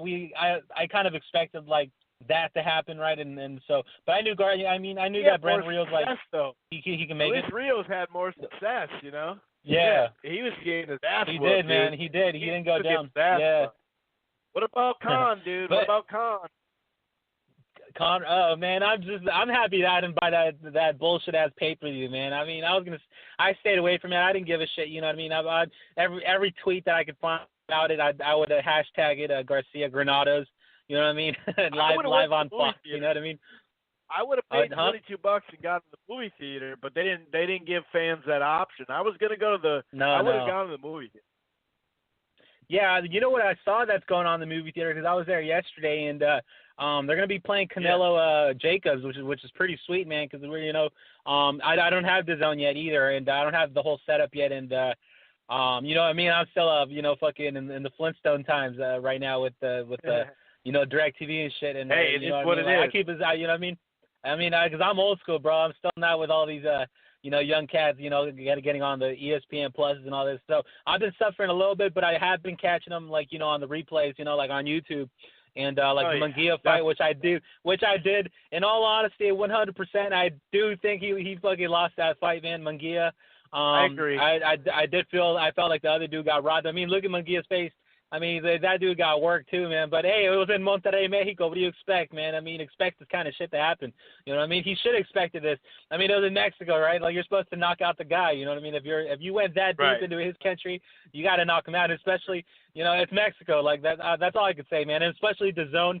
It's not HBO. That's why we didn't hear too much of a cry about it. You know what I mean? Like, if this fight was on HBO, I think we would have heard more of the casual fans' opinion, but this time we didn't hear shit, you know what I mean? So it's like, it was still under the radar. Hopefully, you know, Hogan, I believe his name is, hopefully he gets the rematch, and squares that up because, man, I thought, McGee didn't look good, man. I mean, he got work, man, but but hey, at least he kept the belt and he kept winning and he's undefeated still. So that's me speaking for the Mexicans and loving us, loving the pride, la raza, and but yeah, and but as far as the Crawford Khan, I was happy I didn't buy it or stay tuned to it. I really didn't care. I did think that, in all honesty, this fight was going to go the distance, just knowing that Khan had that Brook fight, set up later in the future. So, because in all honesty, because if he would have got sparked out like what happened in Canelo, well, like in the Canelo fight, no one would be talking about Brook anymore. That fight would have just been squashed. But there's that, he lost by low blow, TKO in the 6th round. So he lives to fight another day. You know what I mean? And plus he got a little. I saw the little highlights right where he got knocked down in the first. Like he got a little shaken up there, and it looked bad. You know what I mean? It looked bad. It looked like it was about to be over, but he looked like he was survived. Out. You know what I mean? He got saved by the bell. That too. Yeah, hell yeah, bro. But yeah, man, he lives to fight another day, and so I could see that Brook fight happening now. You got 3 minutes left, just so you know. 3 minutes. All right, sweet. All right, I could see that Brook fight happening now with Khan. You know what I mean? Because look, Khan is so crazy. His career has been crazy that he's just gotten these big fat paydays, and he's lost in all of them. So I don't know, man. They keep him around, and but yeah, I mean, good for Khan. You know what I mean? At least, but I wasn't gonna pay for this at all. The undercard wasn't good. It was kind of crap and whatever. So, but also I want to highlight, man. The new interim WBA Super Bantamweight champion, the Heartbreak Kid, Brandon Figueroa, man. This guy, he put the work on Yo Frente Parejo, man, and man, you know what I mean? He looked really good, man, and I like him. I like his style too because he fights just like his brother, and which is crazy because he doesn't have to fight like him, but he implemented that same style. So if we, you know what I mean? Because like Figueroa seems to have 1 foot in and 1 foot out. I really don't know what's going on with him in his personal life. There's rumors of him being an alcoholic. I don't know if that's the problem with him, but look at his last fight. He didn't make the weight, and he looked sluggish as shit, but he still won the fight against John Molina Jr. But at least Brandon Figueroa seems to, be a true guy into the fight. Huh? He's taking it more serious for sure. You can tell by his body. Taking it more serious. Yeah. If he's making that weight right there, man. I mean, dude, he looked like a fucking skeleton at the weigh-ins, man. And but man, I don't see him sticking around there at that weight for too long. But he's still a young kid and everything. I think, you know what I mean. So yeah, I could see him maybe 2 more fights there, defending that WBA interim belt. So you know what I mean. I want to talk about him. He did good. Shout out to what's his name, Andy Ruiz, put the work on that big Russian man, and you know what I mean. So and there's rumors of him fighting Anthony Joshua soon, and I hope he gets it, man, and he does it for the fucking Latinos, for the Mexicans, for para la raza, you know what I mean, and you know what I mean. So that'll be a nice cap, for Andy Ruiz there, man, because he looked really good there, and in that fight. So that's just a rumor, right? That's what I've been seeing on Twitter today. 50 seconds. 50 seconds. Right, Estrada this weekend. Estrada, yeah. I'm pulling for him. He's fighting the Rat King, right? The self-claimed Rat King. And I think it's gonna be a hell of a fight. What's up? 20 seconds. Go. 20 seconds. All right. Viva Ropa-Dub. Viva Oregon and Viva Mexico, man. That's all I got. And Puerto Rico, you got one on us, but we'll get you next time.